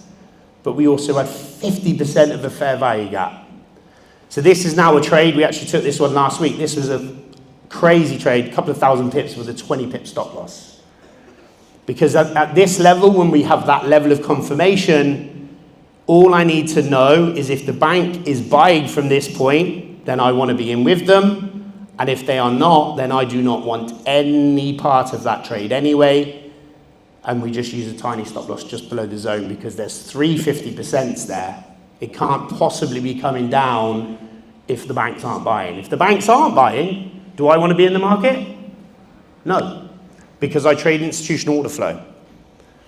So in a nutshell, that's what a fair value gap is. Now going back to this big 4-hour FEG here, it's exactly the same thing. The reason we caught this to the pip, again, was because all we do, doesn't matter how fast the candles, how scary it is, we line it up with the 50%. I mean, this one's a joke. Look at that. Crazy, right? Imagine a 10,000 pip drop and we caught the bottom and there's people saying, don't try and guess the bottom. We don't need to guess. The amount of information, the information you need to trade is right in front of you. We just need to understand how to decrypt it in the right way and how to read it right. Now, I don't believe trading is trading. I believe trading is learning a different language because we use symbols and patterns and colorful boxes basically to learn to trade, right? We are learning a different language. That's what it is. And when you compile all of this information together, for those of you that trade with me, the results are there for you to speak for themselves, right? So all it is decrypting the information and then essentially executing every single time that the criteria is matched. When the criteria is matched, we take a trade. We're not waiting for confirmations that are never going to be there. We trade in line with the institutions and the banks as well. Now, before I'll open up for a couple of questions, maybe a bit of a Q&A, if my time frame would work. I'm having clicker issues, Bradley. Can we... I want to talk a little bit, and Bradley actually did such a good job of it, it's kind of hard to follow what you've spoken about there. I mean, it was pretty much bang on. I want to talk a little bit about mindset, and then, like I said, I'll open up for a couple of questions. So, Bradley mentioned being in drawdown, and Bradley mentioned about motions and all this sort of stuff. So, I'm going to ask a question out to the audience. Who can tell me when, as a new trader, when the biggest fear is? Is it when you place a trade? Is it when you're in drawdown? When is it? When it's going the opposite way. You already know the answer. When it's going the opposite way? In profit. Anybody else? In profit, absolutely correct. When a trade is going into profit, that is the biggest fear for most new traders. Fuck, there's £8, I better take it. Who's done that? Who's closed the trade early when they saw blue? Yeah, well done. Look, it's really good to see so many honest people, right? Because the first thing we need to do is identify the problem. The biggest fear for most traders is when we are in profit. Because your brain tells you, take it, we're going to lose it. The second strongest emotion in trading is hope. Hope comes in, and conversely to fear, you're now the most patient fucking trader on the planet. It's going to come back for my 900 pip stop loss. Hope carries a much stronger neurological pathway in your brain than fear does, and therefore you will mostly always hold on to a losing trade, and you will cut a winning trade early. What those two emotions create is what's called a negative feedback loop. And then you're pissed off, you're angry, and you're mad at everybody but yourself. The market's a fix, it's a scam. The trades don't work. It was the timing. I was driving my car. Actually, it's your emotions are getting in the way. By the way, I want you all to understand that every single one of you that is feeling that, it's completely and utterly normal and natural. We all have to start understanding these emotions before we can even overcome them. How can we overcome something and solve a problem we don't know is there? Right? The sooner we start to look at these things from an honest, transparent perspective, the quicker we can change them. When it comes to trading, or certainly the system that I've designed, we do not focus on outcome. The money is irrelevant. I know that's probably hard for you to fathom, but if you're in here today, and you're in here to focus on trading by making money, you're in the wrong place. To be making money from a thing, you need to get good at the thing first. And I say that in a really basic term because it's the truth. Let's say, for example, I wanted to be a profitable piano player today. Do you think I could buy a piano and go outside and make some money by busking? I couldn't. I don't know how to play the fucking piano. I can't make any money doing the thing because I can't do the thing. Right? And when it comes to trading is no different. We need to be good at the thing first. To be good at the thing, we need to understand all different aspects of that thing. We talked a little bit about emotions. I want to talk a little bit about stop losses. A lot of you that trade with me will know that what I'm about to say right now. The stop loss is the only thing in the market that is your friend. Who believes me when I say that? Thank you. Stop loss is not failure, it's information. The stop loss is the seatbelt in your car before you crash it. The stop loss is the thing that likes you the best in the market. The TPs don't even like you because they're not guaranteed, are they? Which one is it?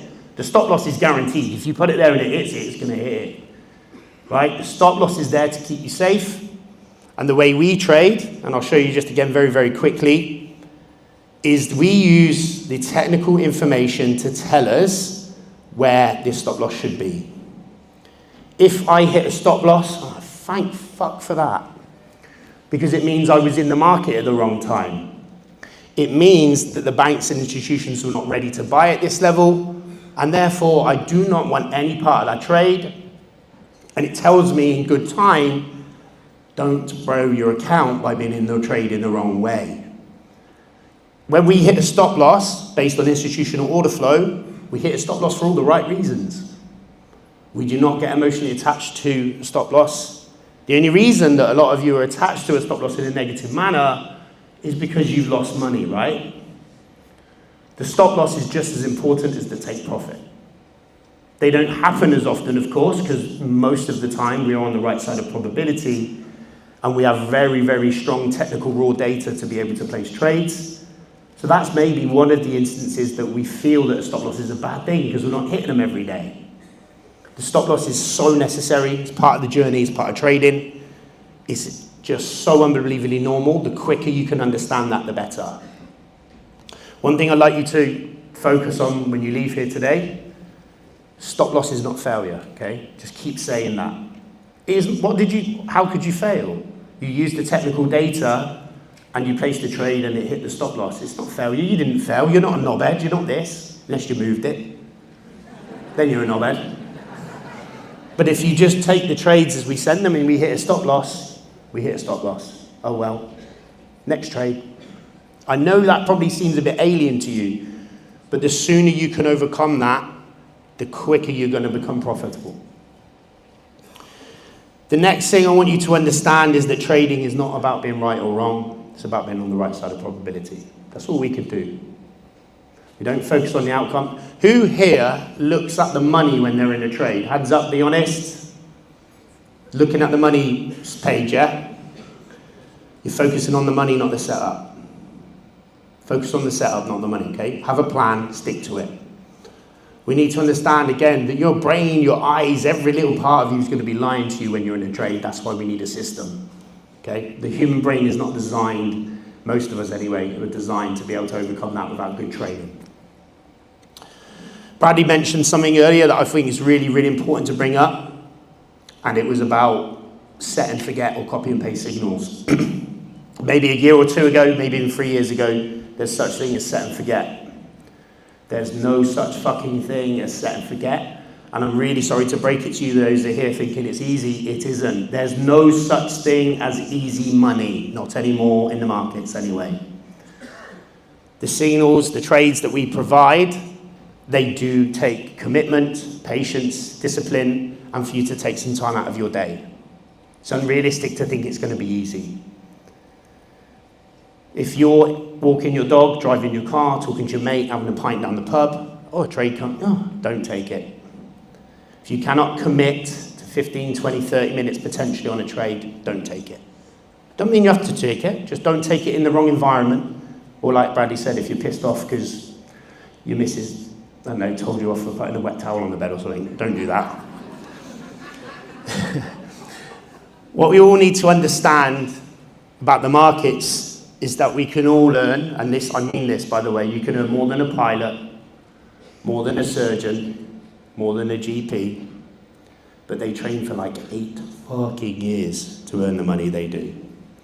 Some of you in here, and I know personally piece I've come across, they think they're going to switch a light bulb on and they're going to be millionaires in 5 minutes. You can make ridiculous money in this space. You're not going to do it in 10 minutes. It's going to take you about 6 months, a year, maybe 2, some of you. If you've blown accounts, welcome to reality. I blew 6 or 7 before I was profitable to the sum of about £250,000. Right? That's real talk. I didn't give up though, because I enjoyed it. I knew there was something there. I knew I could crack it. And if you do have, you're struggling, that is part of it. Yeah, welcome to the struggle. But there is light at the end of the tunnel if you just keep committing to it and you just follow the system that's been put in place in front of you. Bradley also mentioned about goals. Now, a lot of people have aspirations and lots of goals, right? I personally have a few. What most people lack, though, is the vehicle to get you to that goal. And most of the time, that's adherence. Trading's actually a piece of piss. It's adhering to the plan that's hard and the emotions and this and that. Now, for me personally, that's all I can talk about, my personal experience, my edge, and this is going back to what Bradley said about doing the thing, right? My edge is everything. I get up at the time I get up at because I say I'm going to get up at that time. I go to bed at the time I'm going to say I'm going to go to bed because that's the goal that I set. The daily non-negotiables. If you say you're going to stick to a diet, stick to a fucking diet. Right? It's adherence to style. If you want to lose weight, losing weight's a piece of piss, right? Don't eat as much, move more, right? It's easy. It's the adherence to it that's hard. We can all agree on that. So the edge when it comes to trading is absolutely everything. So if you're going to say you're going to wake up at that time, wake up at that time. If you say you're going to go to bed at that time, go to bed at that time. If you say you're not going to speed in your car anymore, don't speed in your car anymore. Whatever it is that you set for yourself, do it. Because everything that you do in life, you do one thing in life, and it will become a hell of a lot easier to be profitable traders because you need to protect your edge. Your edge is everything. And that starts with the things that you say you're going to do, the food you're not going to eat. I'm not going to have a bar of chocolate before bed, Bradley, or Doritos, should I say. The next thing I want to talk about before I wrap up for some questions or showing anyone anything hasn't understood, journaling. I talk about it a lot. Hands up if you are journaling properly. That is no hands in a massive room full of people. The real reason why most of you are not journaling is because it tells you all of the things that you're doing wrong. It highlights all of the issues and damage that you're doing to your account yourself. That doesn't feel great, does it? Now, the reality is a lot of you will probably think that you can skip this bit. I don't know why, because you can't. I know why you don't, and that's again because it tells you the truth, the hard truth. I did this. Fucking hell, I cut that trade at 28 quid again, and now it's like TP 28. Or I took the stop loss off and now I blew my account. Or I didn't layer when I was told to layer. Or I got scared because the candle came down. Write it all down, your emotions, your fears. The outcome of the trade is probably the least important part. You need to focus on all those other things to encapsulate into understanding what is happening to you when you're in a trade, what time you are trading. Did I take the trade properly? Did I layer effectively? Did I cut it early? All of the things that we've spoken about today. If you do all of these things, again, past profits do not guarantee future results, but it's very, very hard not to be profitable if you follow the system that I've designed and with the instructions that we give, because it's there on purpose, designed to accelerate that growth that we all so much want. Now, I hope that's all made sense. I know for some of you that's probably a little bit technical, and for some of you, you've seen it before. But if any of you haven't, I'll happily open up for some questions if you've got it, and if you haven't, I'll get my sweaty head off the stage. Lots of questions. You first. Was that how do I spot the up close and down close candle? Sure. So we spot the up close candle and down close candle because of what the candle did. So it's very important that we're not looking at what it looks like. It's not one candle, could be 28 candles, could be 3 candles, could be 1. It's what the candle did. It was the agenda behind the move, okay? So the agenda behind the move in this instance, as you can see from the top, let me zoom right in. The top of this wick, can you see that? To the bottom of this wick, the agenda was to run the liquidity, yeah? The agenda from the top of this move to the bottom of this move was to run liquidity. Now, it's traded above. That's it, confirmation. Now it's a down close candle, okay? If we run liquidity from an area of engineered liquidity, we trade above, we're now confirmation of an up close or down close. Right, so let's say, for example, a trade comes into the group, says buy at 4550 to 4546. All you're going to do is when the trade comes in, is you're going to already, by the way, be in MT5 or MT4, because with all of my trades, you should have a separate laptop or a platform, some other device that's got Telegram open at all times, okay? Because there's a delay when your notifications will come through. When the trade lands, if it matches the first 4 digits at any point or 10 pips above, you can take the trade. So we're going to execute a buy at 4550. In this example, it's bang on. Price drops into our zone a little bit deeper. You're not going to panic. You're just going to click the buy button again if it comes to 4,549 or within 3 pips of that price. So now we have a trade at 4,549. Price drops again to 4,548 with it again within 1 to 3 pips of that. You can also enter again. So we've got another trade at 4,548. Price drops again to 4,5. Hang on, technical malfunction. 4,547.3, and then we enter a trade again. And obviously we haven't gone any deeper. So at the moment on this trade, we've got 4 layers active, and then our stop loss has obviously been set to 4,545 down here, just below the zone, right? Where the technical tells me it needs to be. What I do is now we've got what we should say a nicely layered example.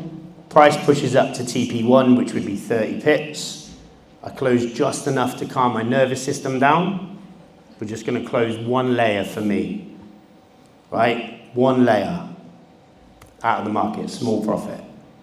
Now, some of you would like to set your stop loss to break even at this point. That's absolutely fine if that's what you do. But please understand gold loves a fake reversal. So it will come up, tap back in, and then shoot off. Some of you, I know, have seen some comments in the results channel that people are closing and setting stop loss to break even too early, but you can play around with that. For me, at TP2, I'm now going to close 1 more position out of the market. 25 to 30% of my positions left. And now I set stop loss to break even on the rest of my trades because the trade is no longer valid. At this point, TP2 is the core of the move. This is actually what's going to pay most of your bills. And now we're going to understand that we're trading in the right direction, so the trade actually owes us patience at least.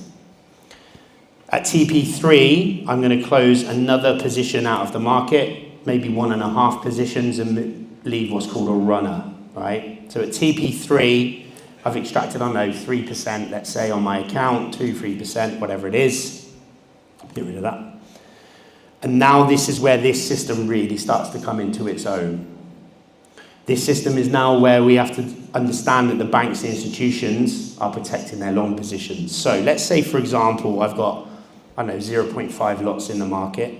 At this point here, I've probably got, I don't know, $1,500, let's say, for example. Now, what will happen is when price starts to tumble back down like this, and unfortunately the example I've got here is not a good one, but we've had lots of examples where prices come within 20 pips or 7 pips as my stop loss. I don't move it. My stop loss is set at break even. The trade is now out of my hands, and we do not negotiate with anything else. At this point, it is set and forget, right? It's either hits my runner targets or it hits my stop loss at break even. It's non-negotiable. Not 5 pips before, not 5 pips below. The reason we do that is, let's say, for example, you had $1,500 left in the market here, price starts to pull back, and you see that very quickly drop to like $1,000 at this point. A lot of you are going, fuck that. I'm out of the trade, I'm not losing that extra $1,000. And then we are going to miss the main move, which is this, right? Now, I think most weeks we hit anything from 20 to 40 more runner targets than we do TP1s. Last week was 10 TP1s, 35 TP3s, and then 127 runners. So this system is not designed for 30 or 40 pips. That's not to say you shouldn't do it, by the way. If you were in here today and you were successful and profitable with whatever strategy you've designed based on that information, please stick to it. You don't need to change it based on what I do. But I'm just letting you know this is how I like to layer effectively. Sorry, guys. No, come and find me after. I'll stand in the corner and you can all hammer me. Thank you, everyone.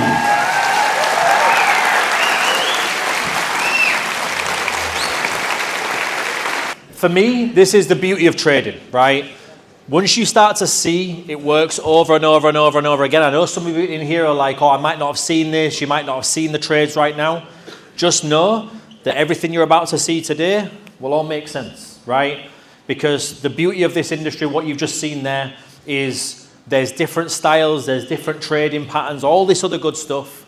But obviously, in this game, you guys have just seen there the accuracy that can come in it. But as Matthew said, the vast majority of this game is you versus you. We could show you, like you've just seen on screen there, 14, 15, 17 million pip moves. But if you're not emotionally ready to take them trades and you're relatively new to the game, you're going to miss. So what we're going to do, obviously, towards the end of today, you're going to see exactly why, you know, this event has been hosted. It's not just been a case of getting a random group of people together and just, you know, talking about mindset. You know, got something to share at the end. So if you can go to the next page. Next. I've lost my clicker again, guys.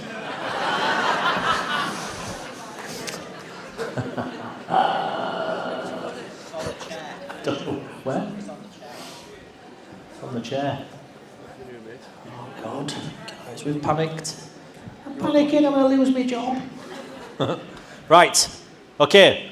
I think don't have to play it yet, but I just wanted to share something with you all that for those of you who know me, you've followed me for a while, you may have seen the journey over the years. Before we go for lunch, I just wanted to share something with you that has been a huge passion of mine, something that I've been motivated to do for the last, 15 years. It was one of my first goals that I wrote down, and about 2 and a bit years ago when I moved to Marbella, there is a place called AAA. You guys might have seen this on my Instagram. And it's basically a dog sanctuary, right? So I want to share this with you before we go for lunch. And I was going there every other week, taking the food and donating blankets and all this other stuff, doing what I could. And the amount of dogs, all the stuff that they were doing there is insane. Like there's 300-400 dogs. The amount of strays that get left is through the roof. So about 6 weeks ago? About 6 weeks ago, I was able to fully acquire a dog sanctuary in Marbella. We're going to call it Freedom Farm. And this is basically, I think it's a 4-5 acre plot of land.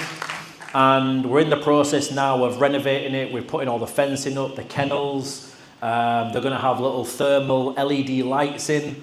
Each room's going to have a little speaker system in so that we can play doggy lo-fi music all night for them. And the goal of this, there's a video for you guys to see before we go to lunch.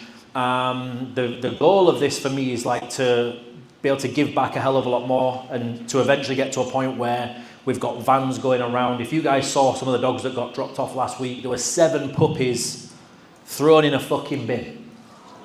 Puppies.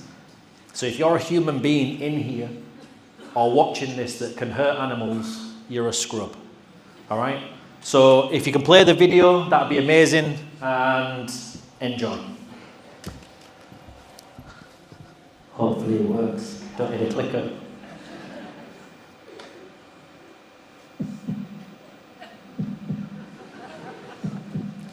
Yeah!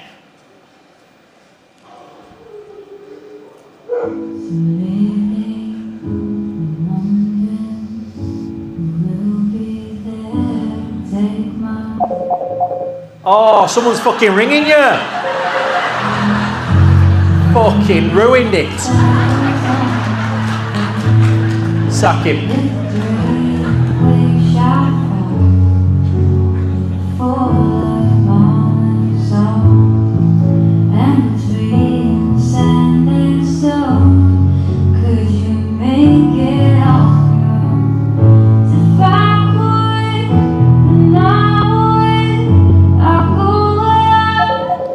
Tell Raj to fuck off.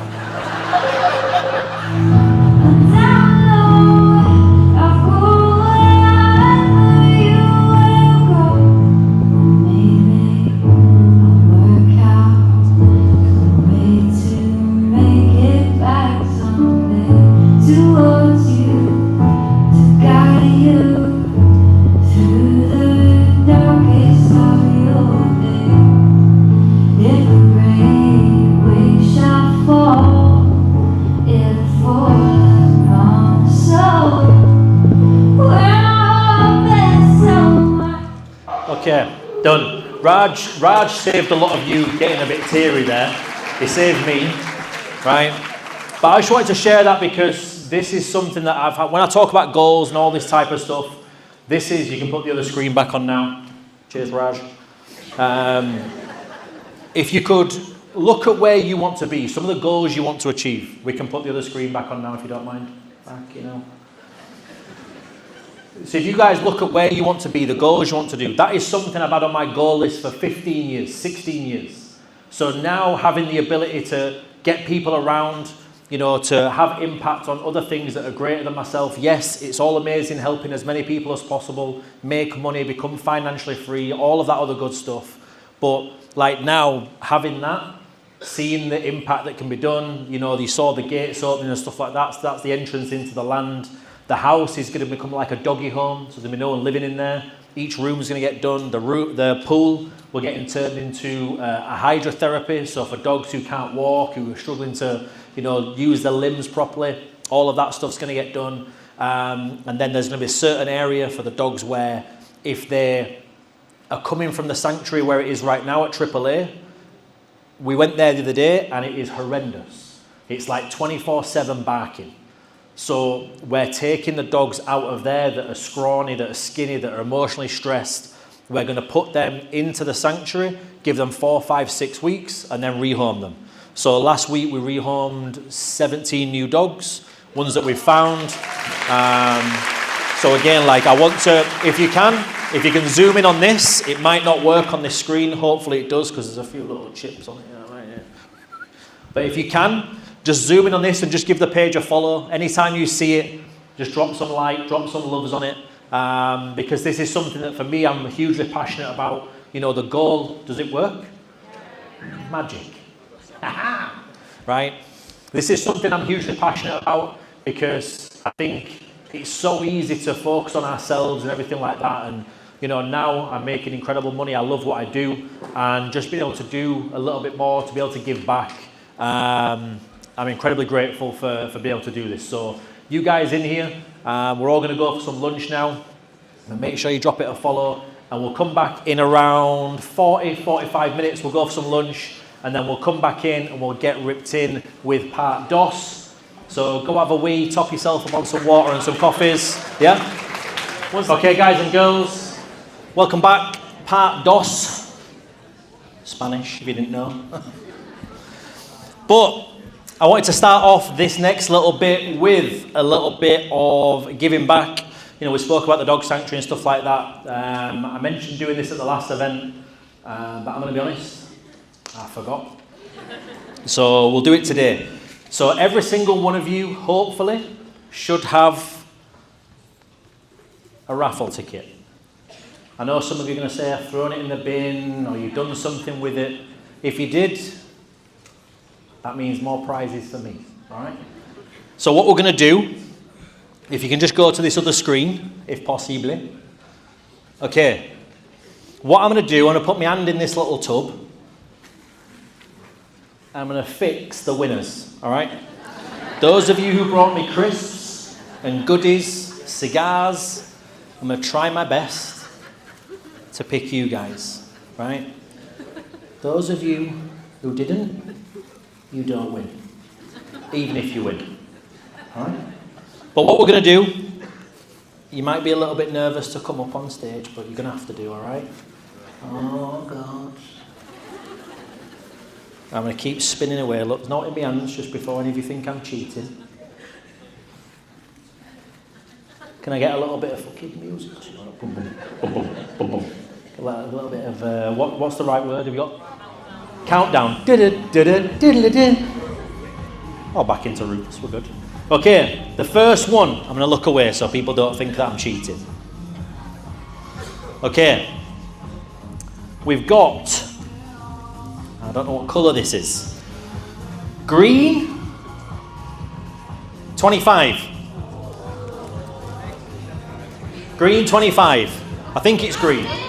Yes. Just confirm if that's green, please, yeah? Green, 25. Come on then, get yourself up here.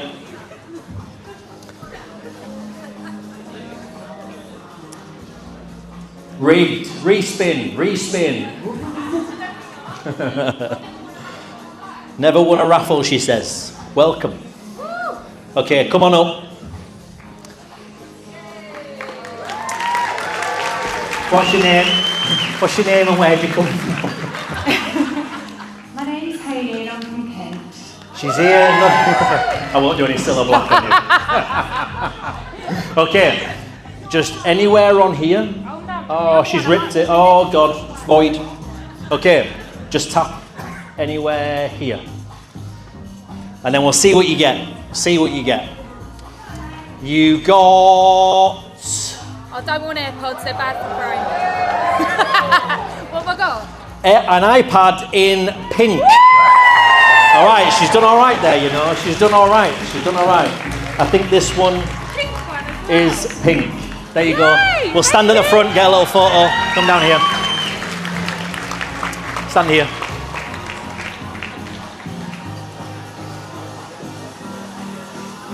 Right, well done on being the first raffle winner. Woo! Thank you. See you soon, Dad. Right, okay. Those of you who lost your raffle ticket, you're fucking fuming now, aren't you?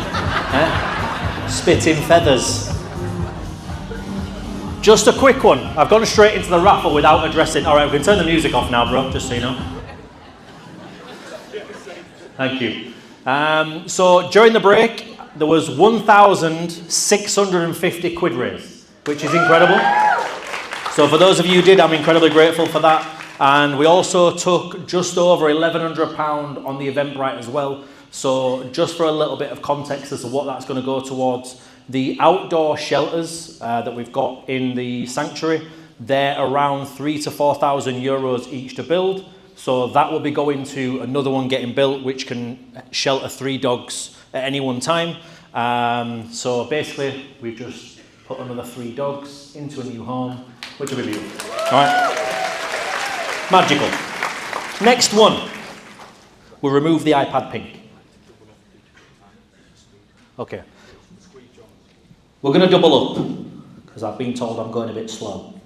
All right, so we're going to get 2 of you up here at once. I'll look away again. A little bit of music, DJ. There we go. Okay, I can tell who picked this playlist. We've got 2 here now, and they're both pink. Ah, I didn't win. Right, look at that. Why did that emotion come up, eh? I'm used to losing, it's never me. Right.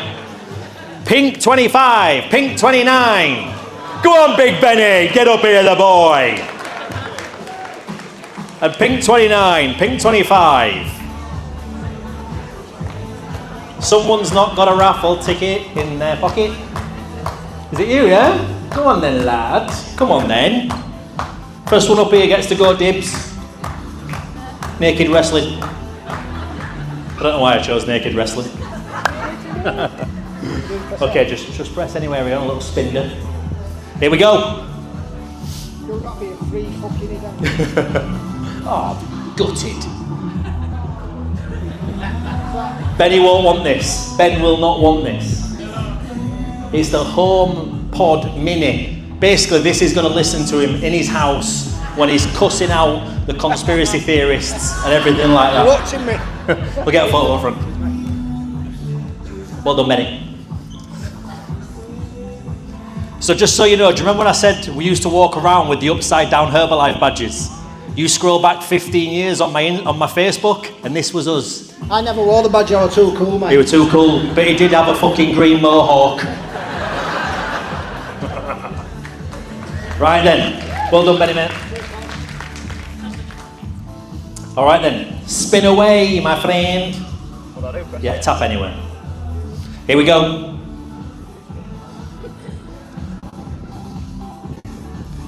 Oh, Apple Watch. There's 2 Apple Watches. You can take your pick on which one you want. We've got this one and this one. What's different? I have no idea. I like that one. I want that one. Okay, Apple Watch done and dusted. We'll get a little photo at the front. Clap away.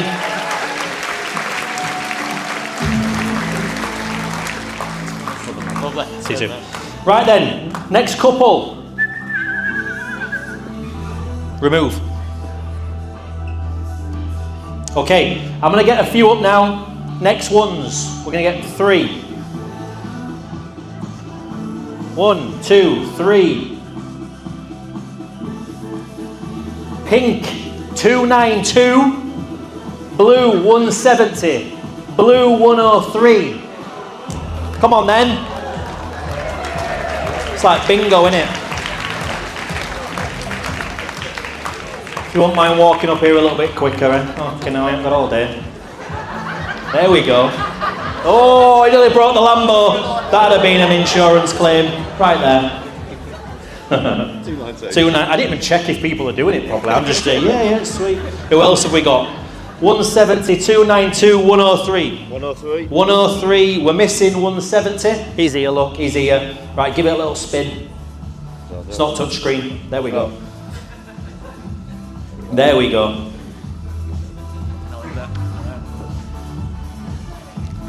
Another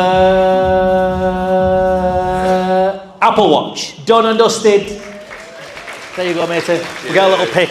Cheers, Bradley. You're welcome. Thank you, mate. You're welcome, bro. Appreciate it, bro. Remove you. We've got a little gap in it. What's that? Have I pressed enter by accident? Next one, tap away.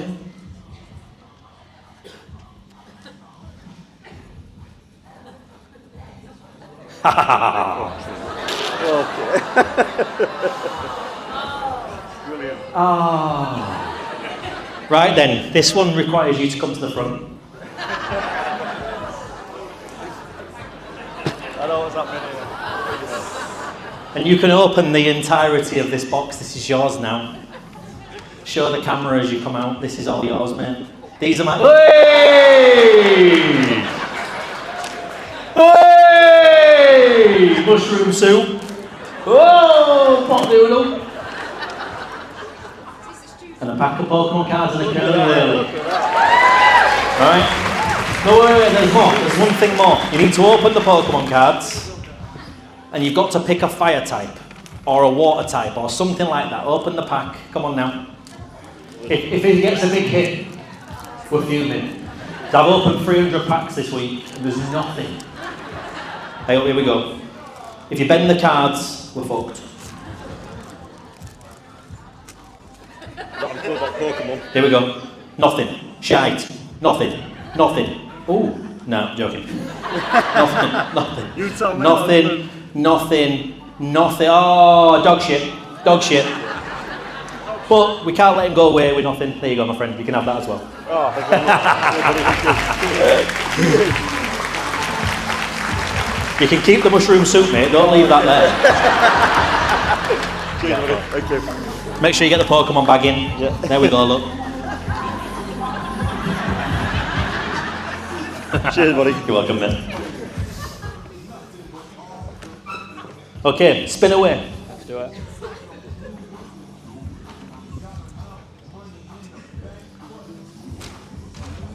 AirPods 4. There is 4 of the AirPods 4 for you to pick from. So pick one of these, whichever you would prefer. At the top one there. You just pushed it. There we go. Cheers, my friend. Thank you. All right then. I'll pick 4 numbers now because I'm going a bit slow. What? Who's heckling me at back? Like I can dictate what comes out. 1, 2, 3, 4, 5, and that one came out, so we'll have 6. Right, blue 34, pink 233, pink 36, pink 188, blue 35, pink 285. Woo!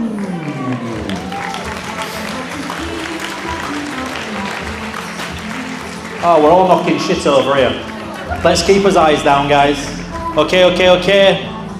What number have you got? 188. Okay, 188, spin away. Just tap anywhere.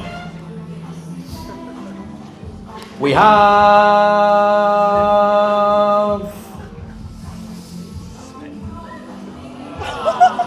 See the disappointment in her face then? See the disappointment then? I'm going to have to try and find her something good now, aren't I? Right? So I'll get your free event sorted and then I'm going to sort something out. Because did you hear all the ahs then? You got value from this. She wanted to go away with a pair of iPads or something. Right, I'll sort you out afterwards, right? Thank you, you're welcome. We'll take a photo for the free event. Like, look sad.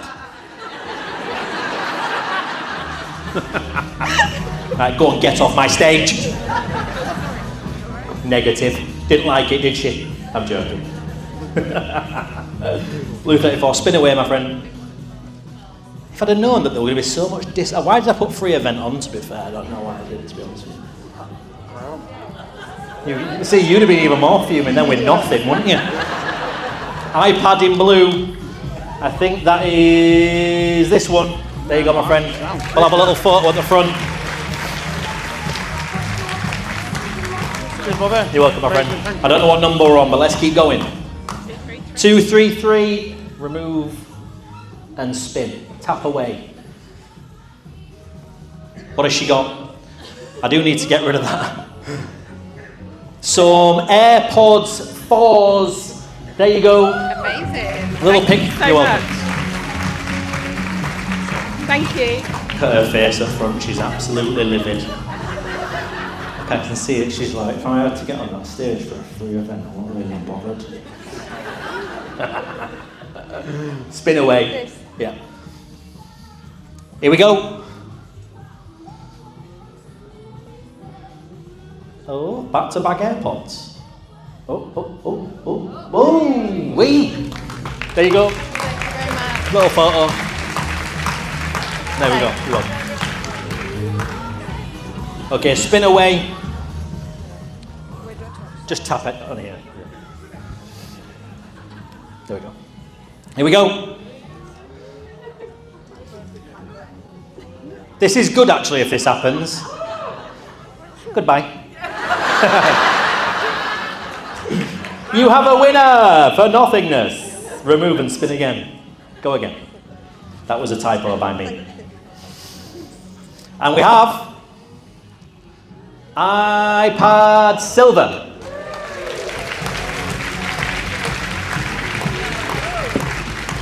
This one here. That's what I said I was going to win. Is it?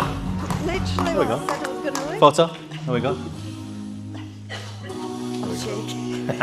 Thank you very much. You're welcome. All right, we've got 1, 2, 3, 4, 5 masks. 5 more.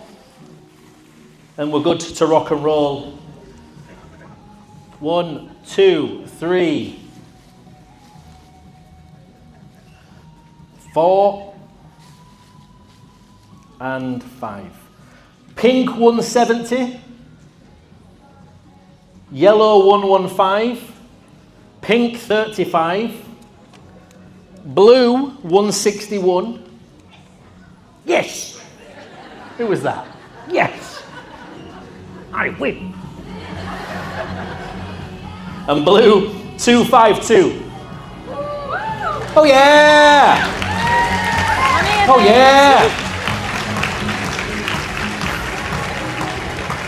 Who went yes? Was it you or was it her? Did you go yes? Yes! Right, spin away. This I don't know how to use a laptop. Just tap on it. Okay.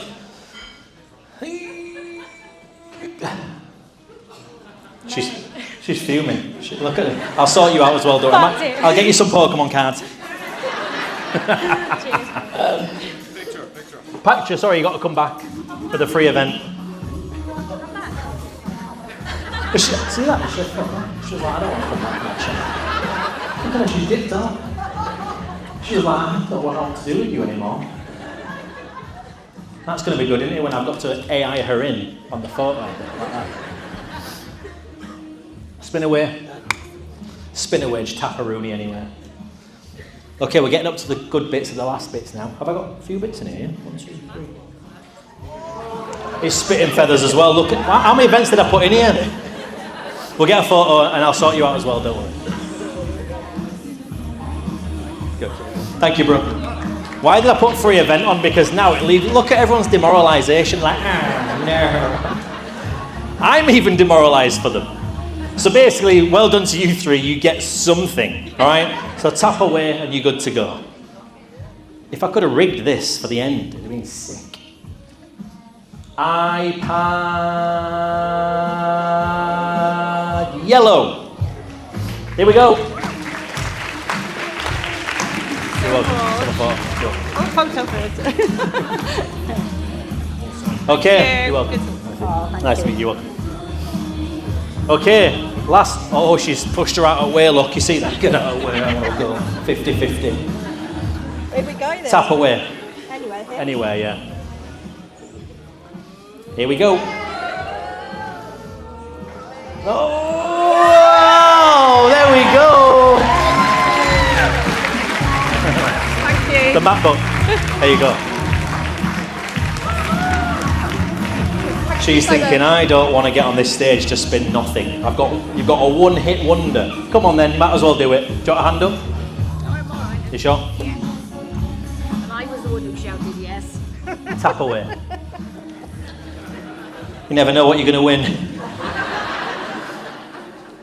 Well, it might not even do it. Here we go, look, 50-50 chance of getting nothing now. Typical. See that there? Way! There you go. Nearly grabbed me in the I know. Magic. Thank you very much. You're welcome. Right, guys. A little bit of fun in it. A little bit of fun. If we can go back to the screen now, please, that'd be amazing. And then we'll get this off the table. Here you go. We've got some of Matt's goods here. I know it is. Matt's stuff's here. Charger, cable, plug. Who wants to plug? The people who got free events, please message me or do something afterwards and I'll sort you something out. I don't know why I put free events on there. But let's get rid of this if we can. Vamos. I'll move these so these don't break. Banging song in the background, by the way. Right then. Thank you, bro.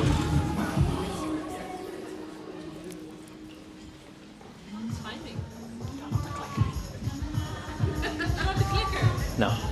John? With the clicker? You've got it. It's here, guys. Can you imagine how chaotic my life is?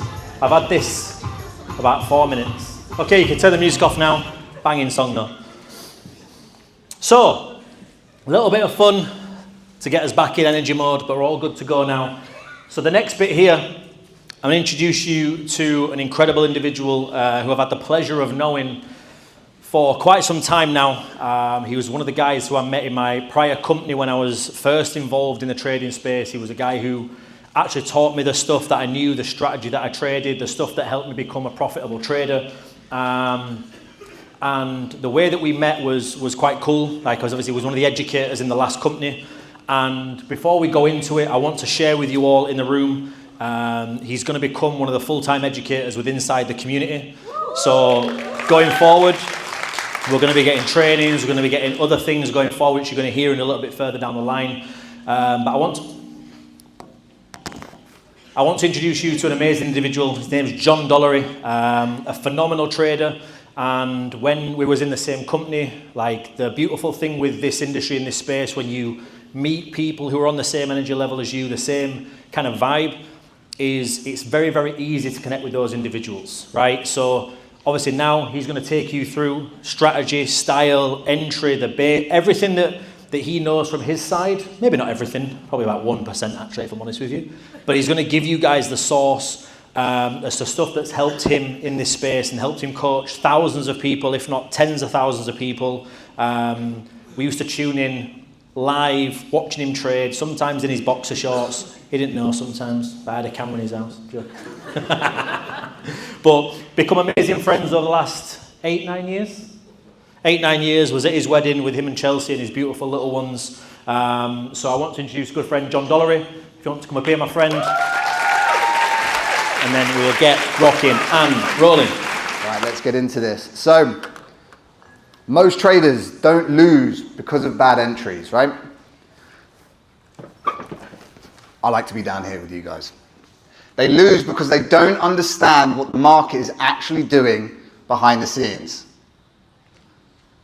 In this presentation, I will teach you an amazing trading strategy that is super, super simple, but we need to understand the inner workings behind the concepts that go into it. We will learn the how the when, the what, the why, and the where. And you might be thinking, who the fuck is this guy about to lecture me? Well, ultimately, my name is John Dollery, and I've spent the last 12 years in the markets, but not just trading, but understanding how they really, really work. I've mentored 10,000 plus individuals and hopefully inspired many. I've spoken and educated in 24 different countries and 6 different continents. Any guesses for the continent I haven't spoken in? Antarctica, great shout. The penguins don't want to fucking listen to me. Right, I've been at 3 different educational platforms. I've been on websites. I've been hosted in different funds, environments. And in the last 3 years, I've been developing in the strategy development and the data collection world. I've had over $2 million allocated to my trading style, and I've learned and been mentored by some of the best individuals around the world. Now, this has helped me. Here we go, some proof. In 2024, 2025, I was able to perform for the company that I was working with over 200%, 7% averagely a month, with just under 4% drawdown. Okay? Now I'll tell you a little story as to why I'm not here anymore. It was cold. It was wet. It was January. Bradley calls me. I'm at a fucking Papa Ringing party. What are you up to, John? I've sat there for 8 hours. I've lost my 2 trades. What are you up to? He says, I'm making millions and I'm at a poppy party. And I was like, okay, I'm doing what you do. And this is where we kind of built the plan together, and what you will see after my presentation, I hope you will be very, very happy with. Now, in this presentation, I'm going to provide you with a professional insight and a simple strategy composed of 3 trading concepts that you can start implementing today. I use time, price action, and volume. Are we ready? Yes. First, we need to understand auction theory. All right? Wait a minute. On the left-hand side, we have a 1999 Pokemon base, first edition Charizard Holo, Rare Shadowless, 4102, PSA 10. Pokemon card, specifically for you, Brad. Thanks. In the middle, we have an auctioneer, the man whose job it is to accept the bids. And on the left-hand side, we have a schoolroom of children, because nobody should be buying Pokemon cards after 30 years old. The item represents the supply. This is what wants to be bidded for or sold against. The middleman is your auctioneer, and the children is the demand of the market. Now, ultimately, the difference in financial markets is that instead of Pokemon cards, we have buy and sell orders ready to participate in the market. At higher prices, we have sell orders, and at lower prices, we have buy orders. This is the functionality of why the market moves and how executions actually happen. The middleman, which was the auctioneer, is the platform that you guys are using, okay? And it is their job to match both buy and sell orders against each other. There is always a buy for a sell. There is always a sell for a buy. This is how the markets ultimately provide liquidity for you and I to be able to trade. Okay? Now, the upper prices, you have sell limits or passive sellers. This is an area where they have not come into the market yet, but they are ready, willing, and waiting for someone to offer a higher price for their sell limit. All right? Now, at the bottom here, we have obviously buy orders or buy limits, ready and willing to accept someone willing to pay a lower price for the instrument or the asset that it is that you are trying to purchase or sell against. Important. Now, the closest area of these price points is called the best bid and the best ask.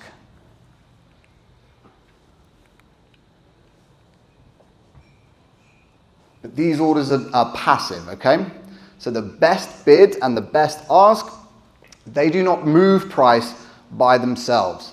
They are resting liquidity in the order book. Price only moves when someone comes in aggressively and accepts the available price. So how does the market actually move? Price moves when someone says that I am willing to pay that higher price for that individual asset or instrument, or I am willing to sell at a lower price than its current value. For example, if someone buys 50 contracts from a seller's at the $100 price point, so on the right-hand side here, my left-hand side, your right-hand side, you can see that we've got the price points. Here is an example of a buyer. The market will only move up or down if it sucks up all the major points of liquidity in the book. Oh, and on the same side, we have the sell market. The candles are only moving because of participation, that there is enough participation of sellers to push the market to the downside. Now, the closest sell order is called the best ask. The closest buy order is called the best bid. And the difference between the best offer and the best ask is called the spread, right? So we've all got our best friends with the spread, we've all got our anger with the spread, but ultimately, if liquidity, money, is not being provided for at your particular price point, at the size and contract that you are offering in, this is when you experience something called slippage. Now, if you want to buy, you have two options. You can place a buy limit order and wait and hope that someone sells into you. So if price is sitting at the 100 level, you might want to buy at 98. Now that will guarantee the price that you're trying to get in, but it won't guarantee that the market will ever come back down to you. Now, you can obviously come in aggressively, and this is where the spread, when you're trading, matters, because the market is only moving based upon the aggression of entries coming into the market. So you could place that buy limit right down here, guarantee the price point that you're asking for, but you do not guarantee the price of price delivery ever getting down there. If we enter the market, you might want to have entered in at 99, but the highest offering of liquidity was at 101. So you get in at a slightly worse price based upon the spread in the market. Okay? Now, price rises when aggressive buyers lift the offer and falls when aggressive sellers hit the bid. If aggressive buyers consume all the sell liquidity at one level, the price has no choice but to move to the next level. All right? Now, two things can happen. If new liquidity absorbs that aggression and price stalls, if liquidity is thin, the book gets swept, and then you encounter the big fuck you candle. All right? Now, effectively, what this candle is showing you, when you think about the market as an auction, is that at one time this was a balanced market. There were both buying and selling willing to participate in this market. For whatever reason, potentially the liquidity got pulled and there was nobody willing to buy that market. So whatever selling pressure came in just swept the book because there was no willing participants to support that movement. And this is why the market moves up and down, and potentially around news environments we get those crazy long wicks because they've pulled the money away from the book in order for someone to actually hedge against you. Now, we can actually see volume being presented to us in the market. Some of you may already be aware, but there is an option for a footprint candlestick chart. Most of you are probably familiar with the actual visual perception of order flow, which is the candles themselves. That is showing you that where price has been and obviously where price is currently going. But behind the candles is everybody buying and selling. So what we have on the left-hand side here is an interaction of all the sellers that participated in that one move down here. On the right-hand side, you have all the participation of buyers on the right-hand side. And that will start to show you of who is actually winning the auction between buyers and sellers. And once we can start to figure that out in the right locations, we can start to build a better edge in regards to when and how we are entering into the market. So now that we understand how price moves, let's look at when it moves. All right, I call this the time auction. Oh, amazing. Now, timing the market. Ooh. Using a time as an edge, all right? One of our biggest advantages when building a reliable and repeatable trading system on gold is understanding the role that time plays within it. Certain times of day consistently produce specific behaviors in volatility conditions and directional movements. It's a lot of waffle there, but ultimately we've got key windows of time that we want to be trading gold in. We have Tokyo Open. This is usually 1 a.m. We usually get our first explosive movement in the market from the equity that comes in from the Asian traders. The European Open, 7 a.m. to 8 a.m., a very reliable, again, movement in price delivery. We've got London Open, 8 to 9 a.m. Again, typically where price often expands if it hasn't done it already in the London session. US session, 2:30 to 3:30, the most reliable session that you could possibly have when trading something like gold. Now, when structure begins, our trading around specific times of day, we can start to gather data and build statistical probabilities around certain outcomes, right? Lots of you have been thinking about why trades are being placed in certain environments or how they're being placed in certain environments. If we can start to build together as a collective a data-specific strategy, whether that's from TPs, whether that's from time, whether that's from specific target levels, you can then help your IBs and sub-IBs start building a plan around why and what we're doing something. But look at 2:30 to 3:30. Historically, over the last 18 years, 83% of the time, if one side has broken, we never come back and touch the other side. So in that one bit of information there, I've given you an 80% probable scenario that we might be able to find a trade opportunity from. Now, beyond the major sessions, gold has several smaller time windows that is also very interesting for us to focus on. 5:30 a.m. Is anyone an early bird? Has anyone got to go to work? Anyone that's doing something? I implore you to check the market at 5:30. All right? We typically have early volatility, and the reason for this is because we have the US New Day close. So US midnight closes 5 a.m. in the UK. We have an injection of volatility around 5:30 to begin the new trading session. Midday. Anyone still at work between 11 and 12? Or do we have lunch breaks? Can we make a little toilet break? Is there opportunities for you to completely narrow down your trading style to specific windows for higher probability setups? Let me come back to that. If London has been aggressive in its nature, if we've trended in one direction, we have a very high probability between 11 and 12 that will now be the bottom of the market. And we start to formulate some type of reversal, correction, or trend adjustment. 3:30 to 4:30, so an hour after the open of the regular trading hours, is my golden window. This is my favorite time to trade. This is ultimately when the market either reverses what's happened in the first hour or actually continues after some sort of pullback. Now, we use this, like I say, it's my absolute golden window. I'm striking at the moment with over a 92% strike rate at TP1, which for me is always 50 pips. I'm striking at 78% strike rate at TP2, which is always 100 pips. I'm striking at a 73% strike rate at TP3, which is 150 pips for me, using this one-time concept. Now, ironically, all of those time windows I just spoke about happened on Monday, the 4th of May. We had the high and the reversal at 5:30. We had the low and the reversal at 11. We had the high and the reversal at 3:30. That was Monday. Did the same shit Tuesday. Did the same thing Wednesday. Did the same thing Thursday.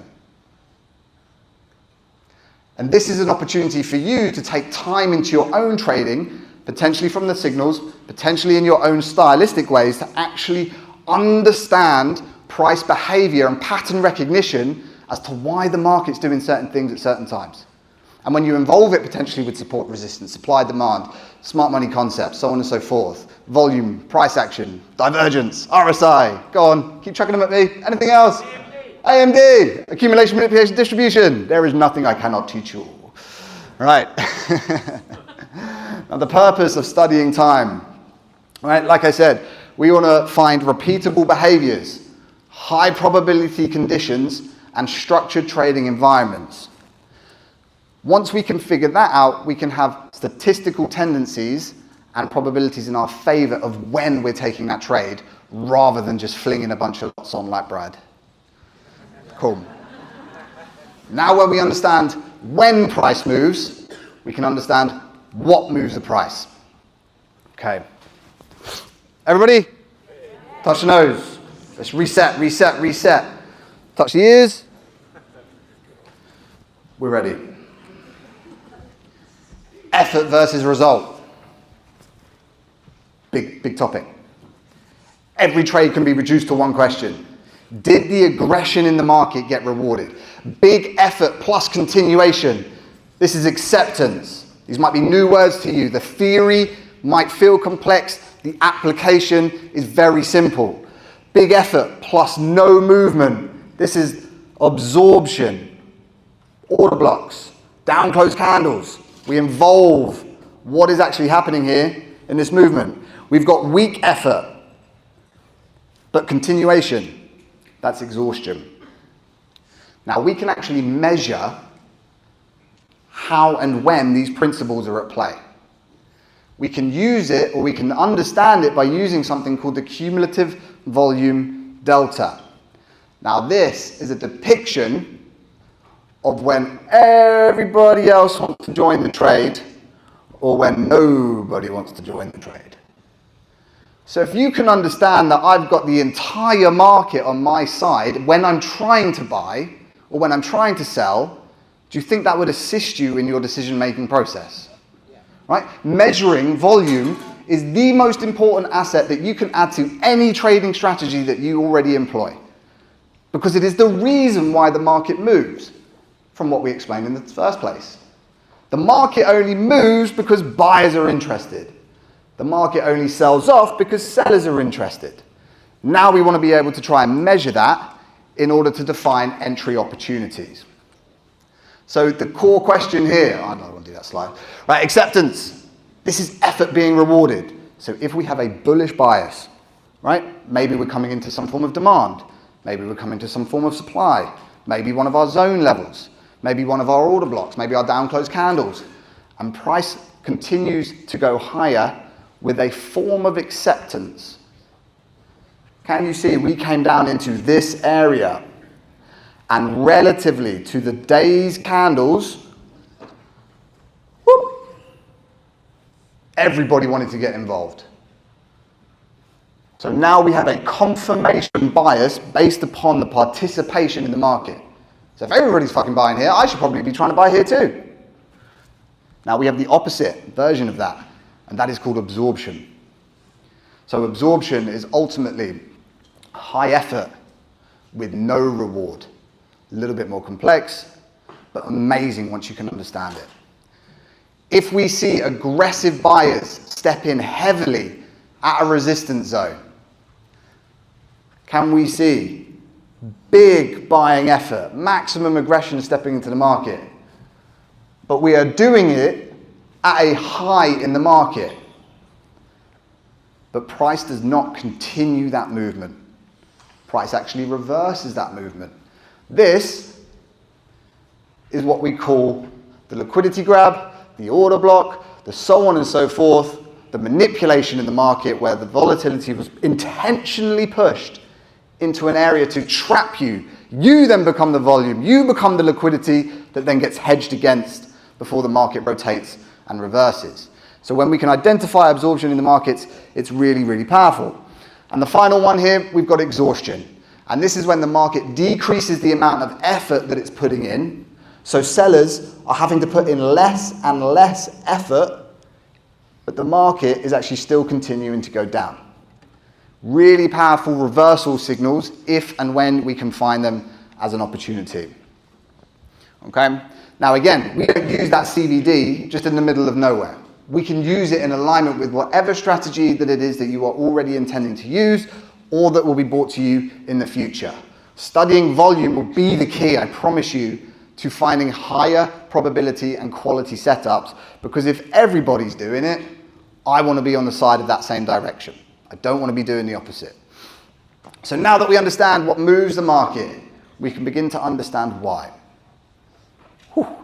Last one. Second to last one. Auction market theory.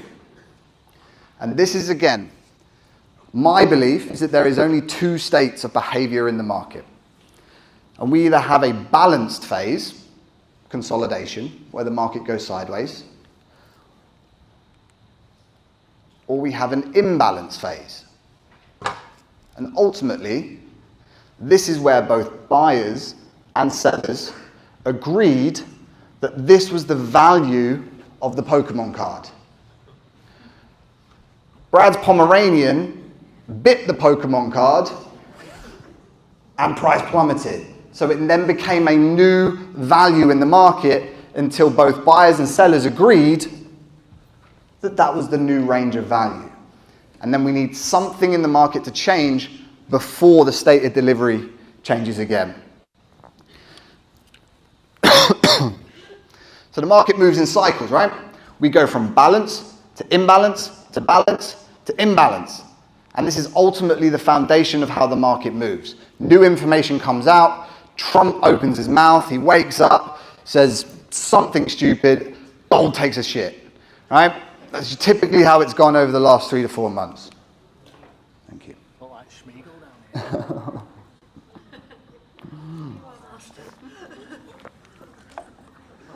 Thank you. Amazing. Now, balanced markets are my absolute favorite conditions to trade. And most people will tell you the complete opposite. And the reason my favorite way to trade the market is in a balanced condition is because of that theory of fair value. If both buyers and sellers agree that this range of price is where price should be, every time we get below it is a buying opportunity. Because if buyers thought that this level was cheap to begin with, they're going to want to try and buy it again. They're going to want to try and buy it again. If sellers agree that this level was expensive for price, they're going to want to try sell it again, and they're going to want to try sell it again. So balanced markets are amazing conditions to actually trade in, which is probably the opposite of what you've been told in the past. Amazing. For example, sellers may push price lower, but buyers step in because they still see those prices as cheap. And this drives the price back up again. Or buyers may see, either way, but sellers step in because they step into those prices, they see it expensive. I've already explained that, that's why that confused me. Now that we understand that the market moves, we can map out where it moves. And again, this is one of the most useful tools that, again, you can apply to all of your theories. The volume profile. Anybody used the volume profile before? Very quiet room. Yeah? The next layer is volume. So volume represents trading activity. Where price spends the most amount of time, the market is what we call balanced. This usually sees the higher volume spikes. So you can see that on the left-hand side here, price spent a significant period of time here, here, and here. And therefore that builds the volatility in the market. In areas of imbalance, as Matt was explaining earlier, fair value gaps, inefficiency points. These are areas where the market did not spend a huge amount of time, and therefore it's left themselves imbalanced in its nature. The market only has two states of delivery. It wants to be balanced, or it wants to search for liquidity. And if we can understand and map out where price has favored balance, or where price has favored an imbalance, we can start to understand why and where and how the market is likely to travel to based upon the other buying and selling participation that's already happened in the market. Cool? Now the value area high. This represents the upper edge of an agreement. The value area low represents the lower end of an agreement. And we have something called the point of control, which acts as fair value. That is the most agreed upon price in the auction that people have paid for the singular asset today, or in that session, or in that time window. Now, fair value isn't random. Okay, now statistically, 68 to 70% of the entire 100% range of price. So let's imagine I was using time, for instance. Let's say this was an entire day's cycle from market open to market close. Within that previous day, I've now created 68% of all my volume was here, which left the other 32% down at the bottom quadrant of the market, okay? So why is that super, super powerful? Because I understand that if most people were transacting in this range here, and price maybe breaks away from it, returns back to it, trades through it, stays within it, I've now got the understanding of where price behavior was important to the market. And I can make trading decisions, zones, supply, resistance, support, whatever terminology it is that you want to use, we can start making buy and sell signals out of areas that are either imbalanced or with lots of money in the area, okay? Just checking, when I say liquidity, volume, I just mean money. So if people have been placing trades, I simply just mean money. So if there's lots of money in that top area up there and price gets back to it, that's an opportunity for us to sell. I might lose you here. To explain why fair value works, we must understand the Gaussian distribution. It is a fundamental probability distribution used in statistics, the science to model that data clusters around a central average. This principle states that the sum or average of many independent random variables tends towards a Gaussian distribution, even if the original variables are not. Fucking hell, you wrote that. Right, let me explain this to you. All the men in the room, if we averaged out your penis size from 4 inches to maybe 7, we would probably fit 70% of you within that range. Un poquito? You'd be on the value low side of the things. My King Kong! I don't know why I looked at you, sorry. My King Kong brothers, if you're on the value area high side of the market, you are on the outer extremes of a statistical probability. This is how we can use volume profile. If we trade back to a value area high, you are on the outer extremes and therefore statistically probable that price is what we classify as expensive. If we were inside and we trade towards the value area low, remember all participation of the market, the most of the trading action happened here. So if most people traded here, and that was my value for price, this is now considered cheap, based upon the transactions that have already happened here. So we get a real-time advantage of as to why and where price is likely to trade to and likely to trade from. Amazing. I'm going to put this into a simple strategy that you can literally take away today and start implementing tomorrow. Maybe not tomorrow, Monday. Time, price, and volume. I had to explain the things to make you understand to why this works. We are going to use our time windows as our anchor. Please take note here, guys. Honestly, I've run multiple academies and I've seen incredible success by just doing this. We use our time as our anchor. So we take one session to the next session. So if we used our Tokyo Open, we're going to run that till the next London session open. We stretch a fixed volume profile from one session to the next. We use the next open hours price to either return to or reject the prior session's value low or value high. Does that make sense? So in this perspective, blue is always London for me, and then that's the US session. I would start from 8 a.m. I would use the entire London's volume until regular trading hours in the US session. Why? Because I want to know where participations thought was fair value, thought the market was cheap, or thought the market was expensive. So if I can combine that theory with an element of support, resistance, supply, demand, structure, and I see that price is trading back or at my level, and I see some sort of confirmation, we have a statistical advantage in the market that if 68% of all price action thought that that level ended up being the cheapest value for price, we're likely to reject that value level again. All right? Now that was a small snippet of multiple things that we can build. There doesn't always have to be as intense as that, but I'm looking forward to working with you guys on the new platform, and we will break down multiple different concepts, multiple different theories and ideas, and we'll also hopefully build out strategy content and hopefully some data analytics to come on top of that as well. I'm John. I look forward to seeing you guys pretty soon.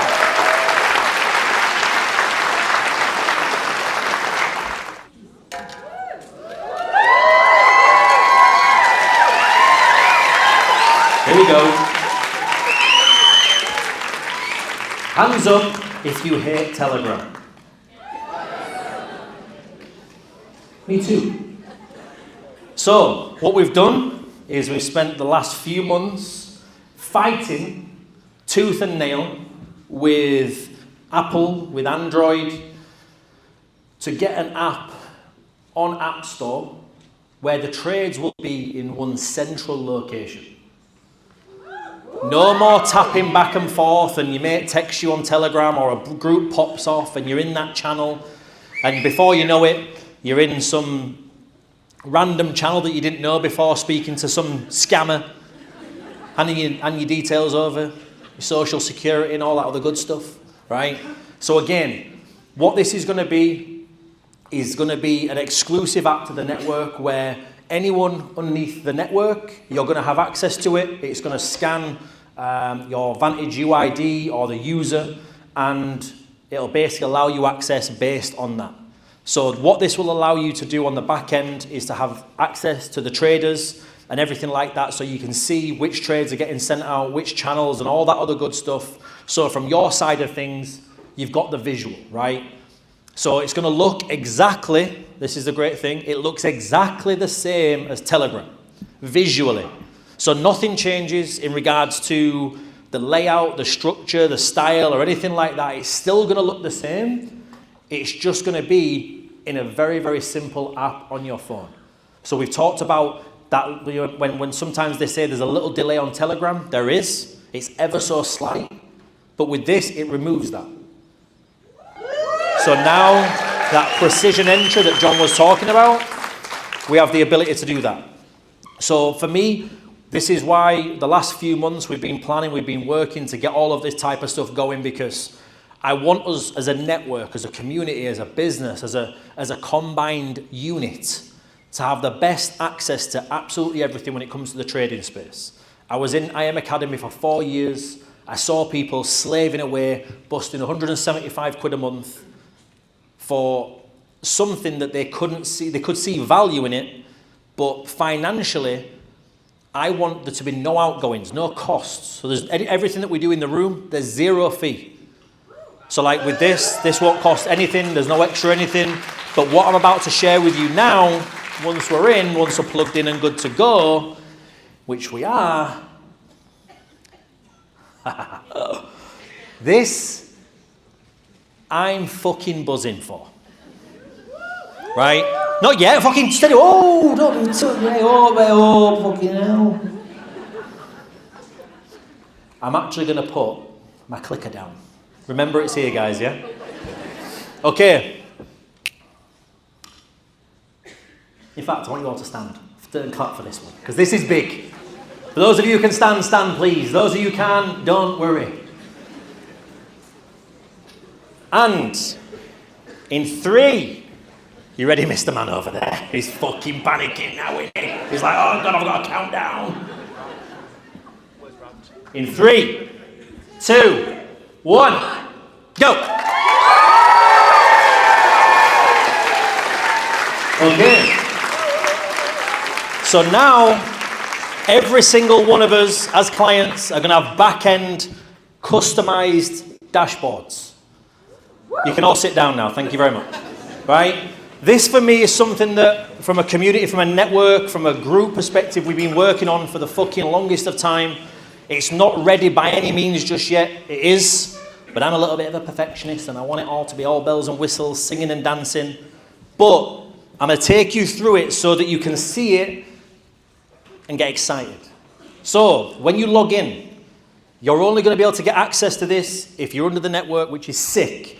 So this allows us to have some exclusivity in this space and start to feed you guys, because what was happening, and I'm going to be telling you all, there was another person in another Telegram group sharing the trades with another trader, with another trader, with another trader, with another trader, with another trader, and before you know it, you've got 70 million groups on Telegram, all ripping the same shit, while Bradley over here fucking pays for it all. No more. Okay? Tell them, sister. Record that. Clip that. How about that one? Right? So from a back-end dashboard perspective, it's going to show your net P&L.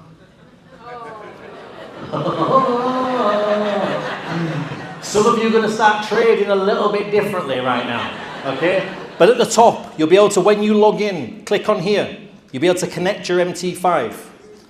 What this is going to do, it's going to give you your win ratio, your closed trades in the last 90 days, your best trade. It's going to show you on the right-hand side here, you'll be able to see live trades popping off.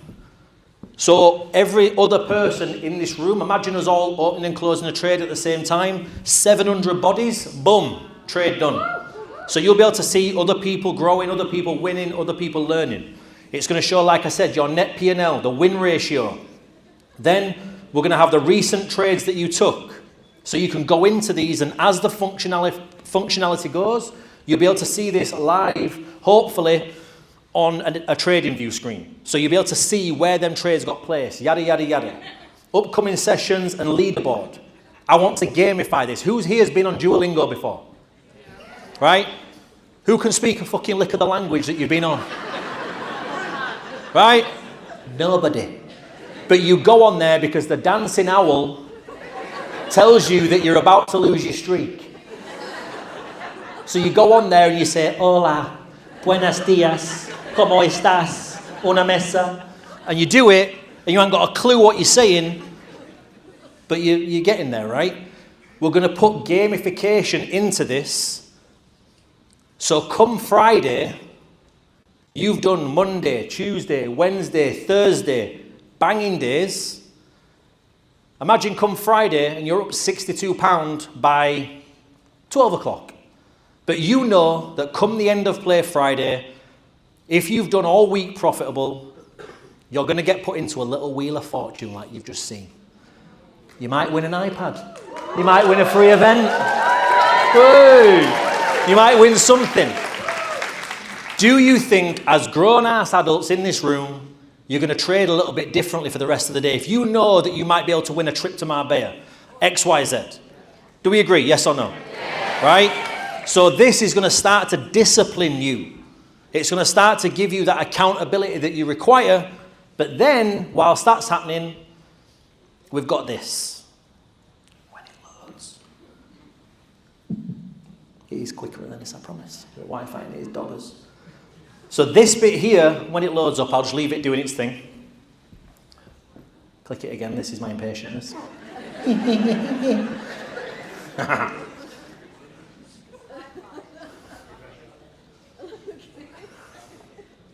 There we go. There we go. So this isn't your Barry Basic chat GPT that you talk and tell your problems to. I see some of you. I've had a really bad day, chat GPT. What do you recommend for the rest of the day? Right?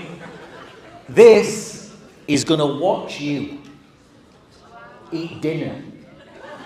Those of you who've seen Theo Von, you'll understand what I mean. I watch your whole family eat dinner. This is going to plug into the back end of the software. So you imagine you can go into the settings and you can have a gentle hug. Or you can have sheer aggression. You choose your setting. Let's say you lose a trade. Why did I lose? Oh yeah, it's because the market's been moving quickly today. Right? Oh, it's because you entered fucking 20 minutes late. What do you expect? Right? You can choose. So this is going to study and learn on the back end. And also, before I go a little bit further into this, I want to ad-lib a little bit. Who here has had days where it seems like a Wednesday every week that they lose money? They blow an account. It doesn't matter. It seems to be a set day. For me, it was always Thursday afternoons. I don't know why. You imagine, now it's got the data. Where's my single folk at? Hands up. Who's single in the room? Look at Sim in middle like, me! Pick me! I'm single. Right? The single ones in the room, who's had Tinder before then? Let's go on that one. Hinge. If we were all in this room now and we had Tinder swipe surge on, it'd tell you there were local singles in the room. I used to have all the bells and whistles before I met Katie. I'm about 250 quid deep a month on Tinder. Don't know how. I had multiple accounts. But you imagine it's 3:30 p.m. In fact, let's go 6:30 p.m. Emmerdale's just about to start.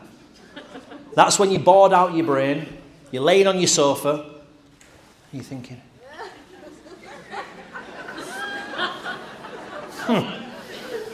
Gold's at a support zone. If I just get in here and it runs 20 pips, I'll make £14.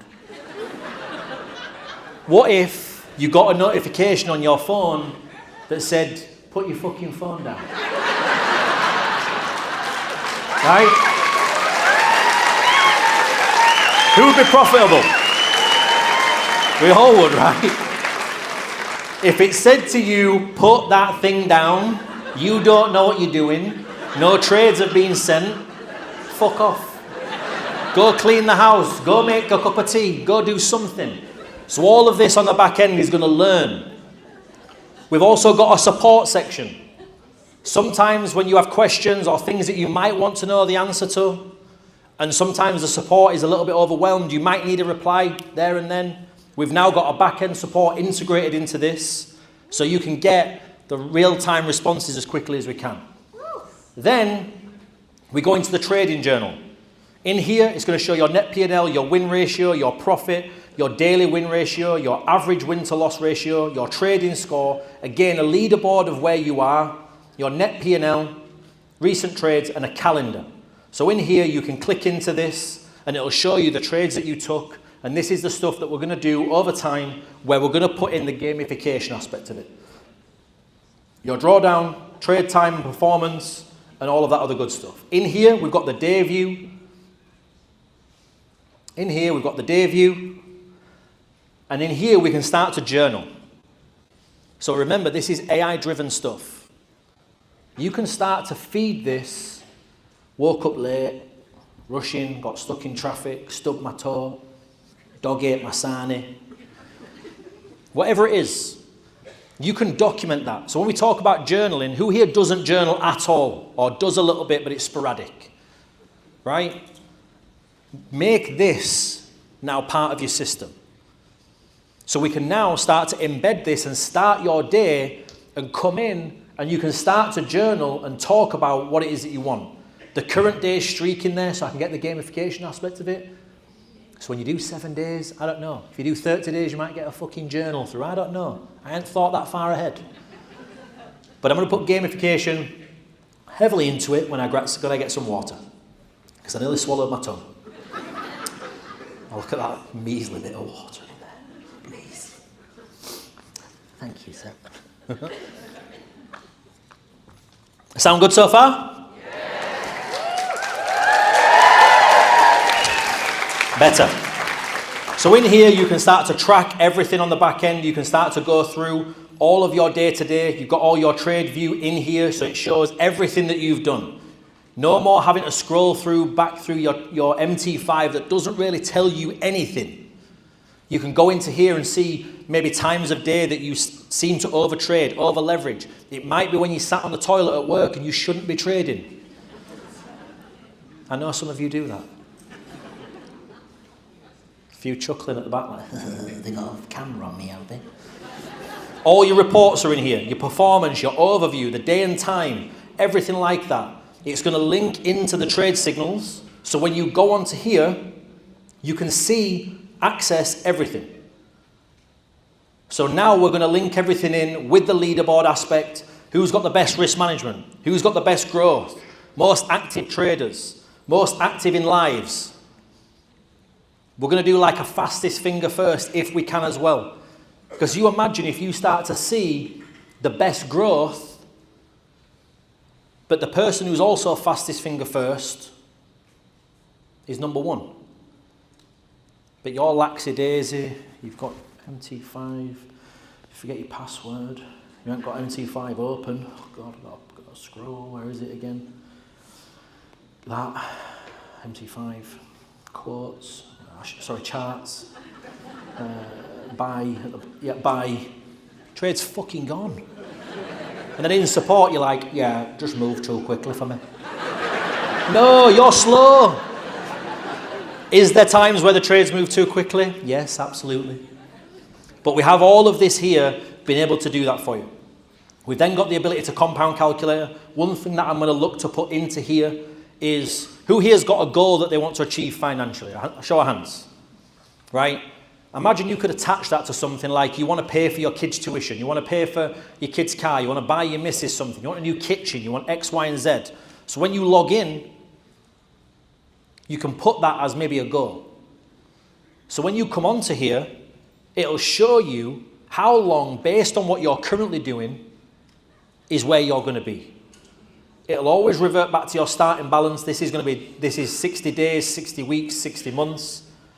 What your return period is going to be like. So you imagine now, when you're thinking of overtrading, when you're thinking of over-leveraging, when you're thinking of placing another trade, when a trade hasn't been sent, do we agree that we might not place that trade anymore? Yeah. So now we're going to have the ability to help you guys navigate. We're going to give you the education. We're going to give you the educators who can educate you on that. The trades are going to be popping off left, right, and centre. Live trading sessions, access to basically your own personal stack, if you will. By the way, just a quick shot. Does Arceus sit well with some of you guys? Yeah? Good. Because we couldn't think of any names. Chat. Huh? Matt and Marcus. So that's why it's called Marcus. Arceus. But it's the deep mind. So like the whole goal of this for you guys is to have something that's almost like a companion. So when you're stuck, when you're struggling, when you're going through things, you can see all of the stuff. You can start to put your balance in based on the risk that you want to do. How many stop losses are we trading with? So if we know that every trade is a rough of 80 to 100 pips, you can put that in there. Your total profit, let's say you're aiming for TP2, 70 pips. You can see there, yada, yada, yada, right? If you get eventually to a point where you're getting better at layering and you're aiming for TP3 or 4, boom. You can then start to see your total P&L as you go through.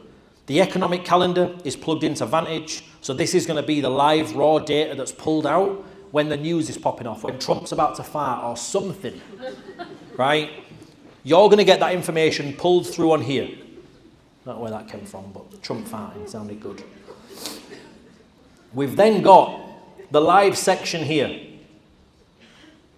So now, from this aspect, you can come into this and the live sessions are going to be hosted on here. No more Zoom links. No more sharing the Zoom link at 1 minute beforehand and nobody can get on it. You can come onto this and you can see everything clear as day, when the sessions are, and you can start to fucking plan your life. Because who here has been in doing, I don't know, in the bath? I don't know why in the bath, it's weird, but in the bath, I'm going to say it anyway. And a notification comes, and you think, oh, I'm meant to be on a call in 2 minutes. I'd love to be on that call. In fact, I've seen some people, they actually go on the call in the bath. I've seen some weird stuff on a live. I would love to go back to a day where me and Benka Kane were hosting a Zoom call. Wow. I will not burden you with it. But the voice note was like, bro, what the fuck are you doing? Just think that next thing. That was weird. Don't know why that went in my head. All right, okay. Hopefully he's not in the room. Who would like to hear the story? It's fucking disgusting. We might have to clip this out. We're sat there on an evening, pitch black outside. There's about 15 of us on this call.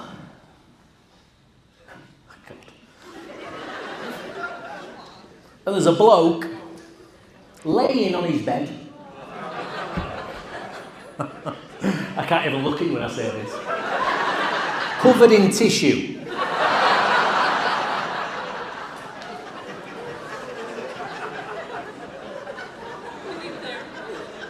From here to here.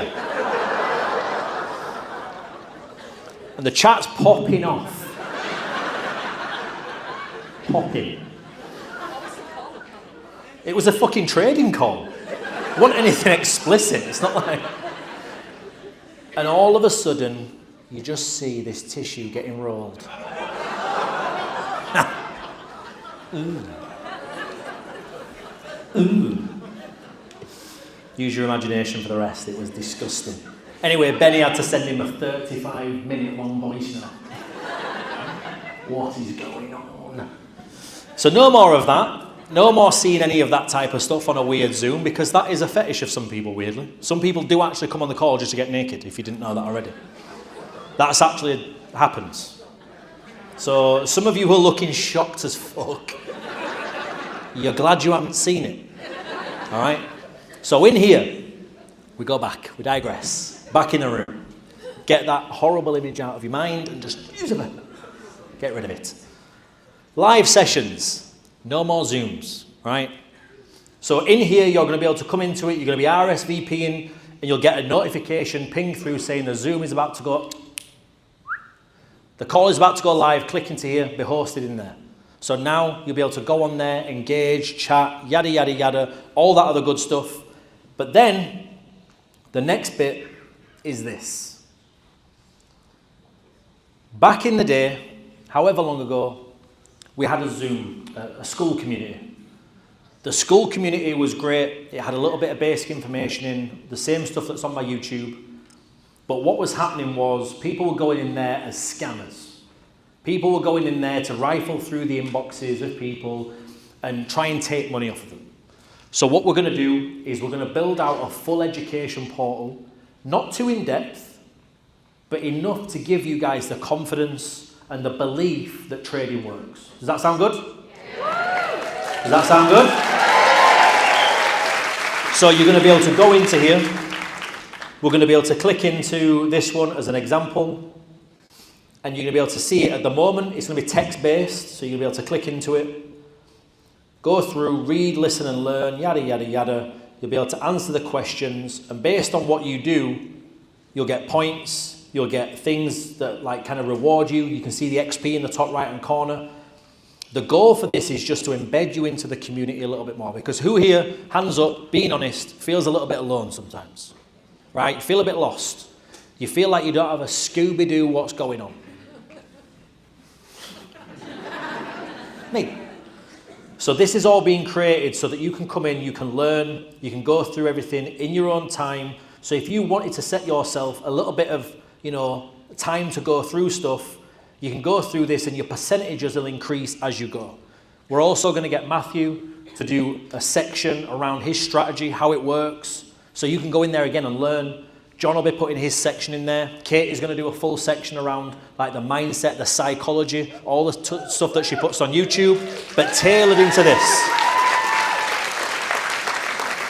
For those of you who don't know, Kate is kind of a big deal on YouTube nowadays. How many subscribers you got? No, just hundreds of thousands. Just a few, right? Just 160,000 or something like that. But I wanted to create this so that you guys have something to be able to educate yourself with. Who here likes the idea of personal development, growth, learning?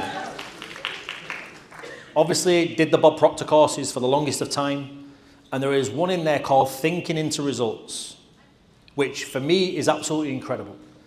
What we're doing is we're taking the full Thinking into Results from A to Z, and I'm basically redoing that from my perspective as a trader. So instead of it being all just around personal development and growth and this, that, and the other, it's going to apply to the trading space.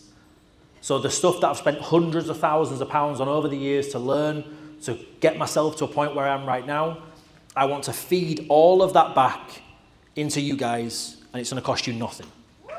Right? So no more sitting there worrying about what's going on, how is it going to work, how much can I use, this, that, and the other. Everything's going to be there for you to go through, to learn, to follow, to basically plug in and get to the next level as much as you can. If you can go back to the other screen, that'd be good. So for me, all of this here and putting all of this into place, you guys are going to become equipped to make money. You're going to become equipped with the knowledge, the information, the guidance, the support, everything that you need to get to that next level, to be able to start getting to a point where you could become profitable. Who here is happy to do that? Okay, a few hands. Sick.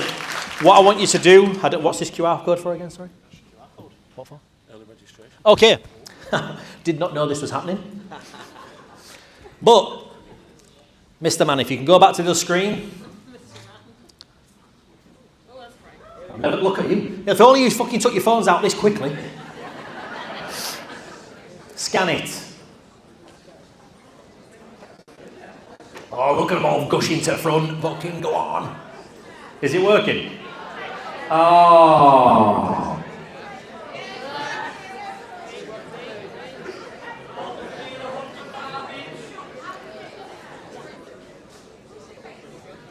Move my face. Fucking hell. Sorry, guys. Get out of the way. Sorry, guys. Let it just move. Sorry, guys. Sorry for existing.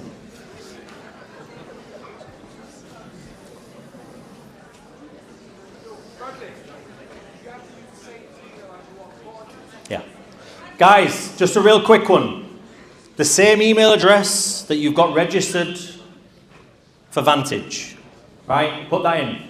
But guys, if you guys can all do me a huge round of a favor. Do me a huge favor and just put your hands together for Matt and Marcus. I want you guys to come up here a second. Come on. Come on.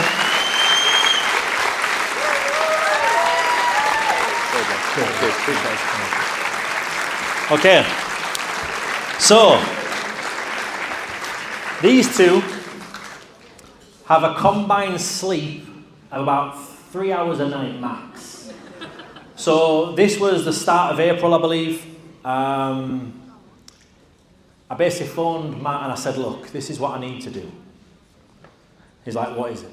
I was like, I need to build a portal where everything can be in, a full system, all singing and dancing, all working, and I need it done by the 29th of April.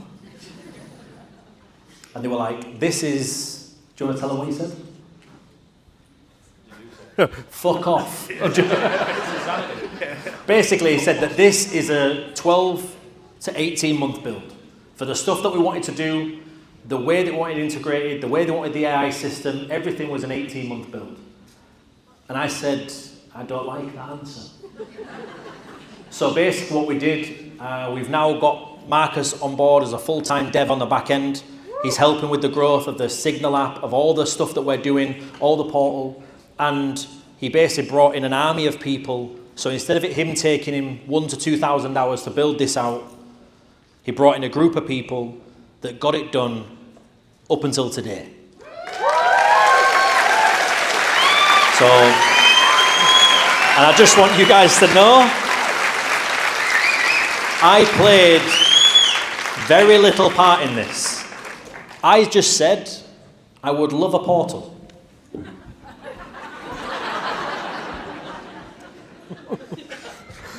And I forgot. And I basically came back a couple of weeks later, if that. The skeleton was done, the framework was done, because these guys know what it is that I want to achieve. They know what I want to get from a results perspective for you all. So for those of you who haven't seen them before, you're going to see a hell of a lot of Marcus, and you're going to see a hell of a lot of Matt. Basically, he's almost like my right hand in the business at the moment. He's helping with the integration, with everything, making sure that I'm staying on top of all the shit that I'm doing. So what you're really seeing here is the start of something, and that's why I'm really excited for this. It's the start of what I class as almost like a movement, if you will. I'm bringing together people that are fucking sick at what they do. If you arm a group of people who have everything that they need, do we all agree we're going to be here to make money or not?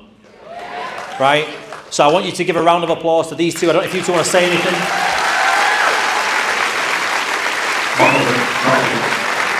But yeah, I want to thank them because, you know, the business on its own can be hard as fudge sometimes. You're dealing with people, you're dealing with emotions, you're dealing with, you know, all of that other stuff on the back end. Some of you chirping at support on a day-to-day basis like it's us who's pressing by himself when it's not.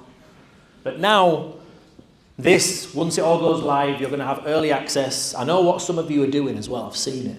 You're print screening it, you're sending it to your mates already, like getting this quickly.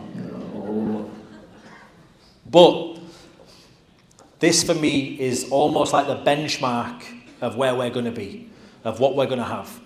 So now this is phase 1, what you've just seen there. We're going to then have phase 2, phase 3, phase 4, phase 5, phase 6, phase 7. So you guys have access to absolutely everything that's coming out of my brain on a day-to-day basis. We dump it in a group chat and it'll get actioned. So you guys are going to be the guinea pigs on this. If there's things that you feel would help you, would benefit you, would make you a better person, a better trader, a better XYZ, there's going to be the support tab in there that you can feed in ideas into, right? This system, the network, the community was never built as the Bradley Marchant show. I got here because I was able to listen, take guidance, take feedback from other people, and that's what I want from all of you. I want us to sit here in 6 to 12 months' time in a fucking massive, massive stadium because every single one of us are making FU money. I don't know why I said FU then. That's the first time I've not said fuck. Wow. Maybe we're learning. New leaf. I know some people are going to go, really good event. They don't swear, don't they? That's what my mum said over there. You swear a lot now, don't you, Bradley? I'm stressed, mother, yes. I do. I do, Mum. Can't remember if there's anything else. I kind of got sidetracked there. Is there anything else? Signaler. Screen share here. Just in case I forgot. But, the client portal. Is there anything else that I feel like I might not have said, I might not have done?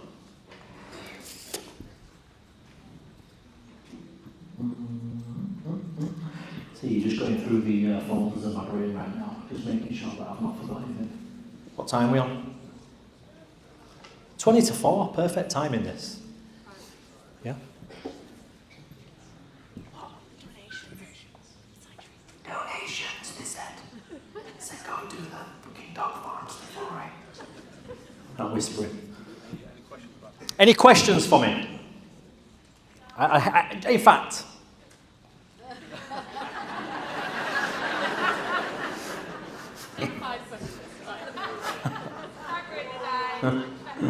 I hate questions, actually. I can see. Darren, I know you, Darren, so. When's what? Do you know what? I'm having to curb Vegas a little bit, to be fair, because I'm a gambling degenerate. Right? So I can't go there at the moment, because I have a little bit more money than I last had. And last time I went there, I lost a lot of money. Right? Did like 3 days straight at a cash game poker table, and it was not fun. First few hours weren't. Questions? Probably not actually, because we can be here all day. But I just want to kind of just share how grateful I am for every single one of you, because for me, this is what I set out to do when we were in a kitchen in 2011, when we were first starting out doing Herbalife. I wanted to bring hundreds and hundreds of thousands of people together to impact them. Just the vehicle that I was in at that point didn't necessarily align. The next few vehicles didn't align. So now, you know, having you all in this room, being able to share this experience and kind of seeing the works of the brain a little bit, hopefully, touch wood. I don't know where any wood is, but I'm not going to be able to tap it because it's all metal up here. But hopefully you guys can see that there's a lot of work going on behind the scenes. So for me, I always want to make sure that the trades, the education, the network, the community that you guys have access to is the best that it can be, right? So now we're going to see the Signal app. That should be live, I believe, on, what's it called for Apple? Android. No. 5-6 days for Android, and on Apple Store. iOS? Sorry, a bit old. iOS. It's already live. So you guys can go into the Apple Store now on iOS, and you can download that. There'll be no access as of yet, but you guys in the room, you'll get first dibs, you'll get told the process to go through step by step. And for me, guys, I'm not going to keep you too much longer, but I just want to share how grateful I am again, because like seeing this, I want to play can I play the dog one again? Because I like that. Can we go in the dog video again? Huh? What? What? Oh, the app name. I was like, Raj, he was ringing earlier. Okay, the app is just called Signal Vault. SIGNAL space VAULT, and it looks like a picture of a shield. I don't think it's the Signal Vault. No, not on Android, no.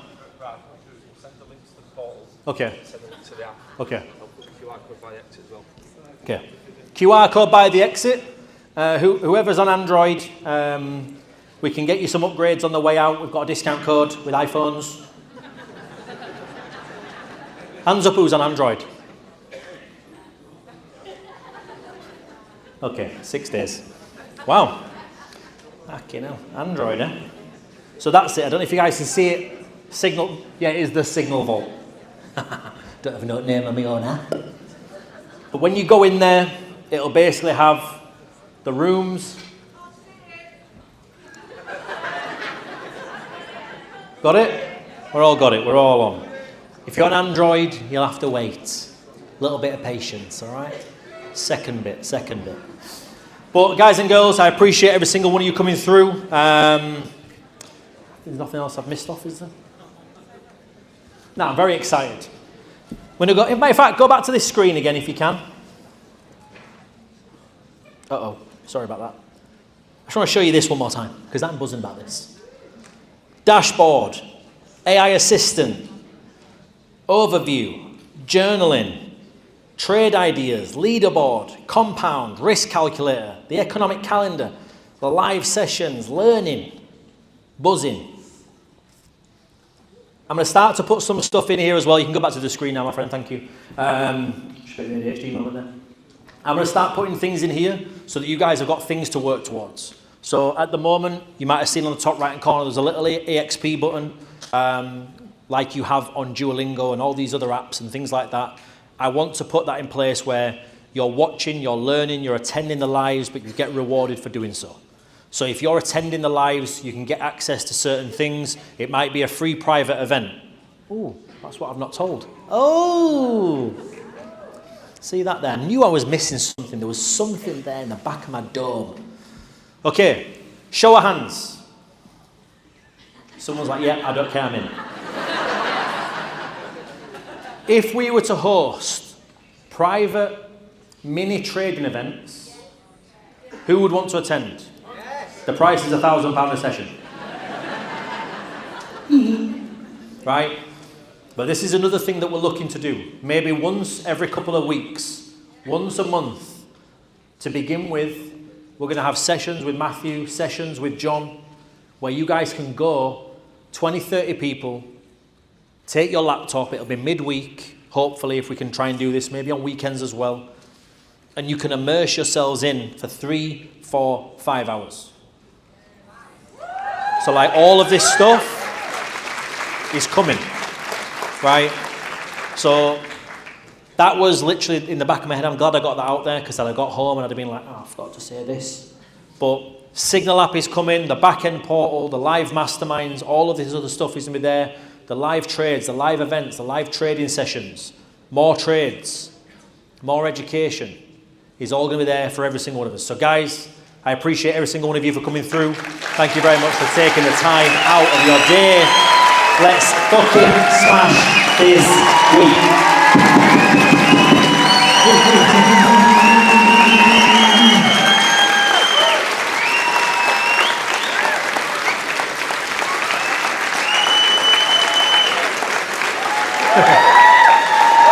Thank you guys and girls, I appreciate you all. Goodbye.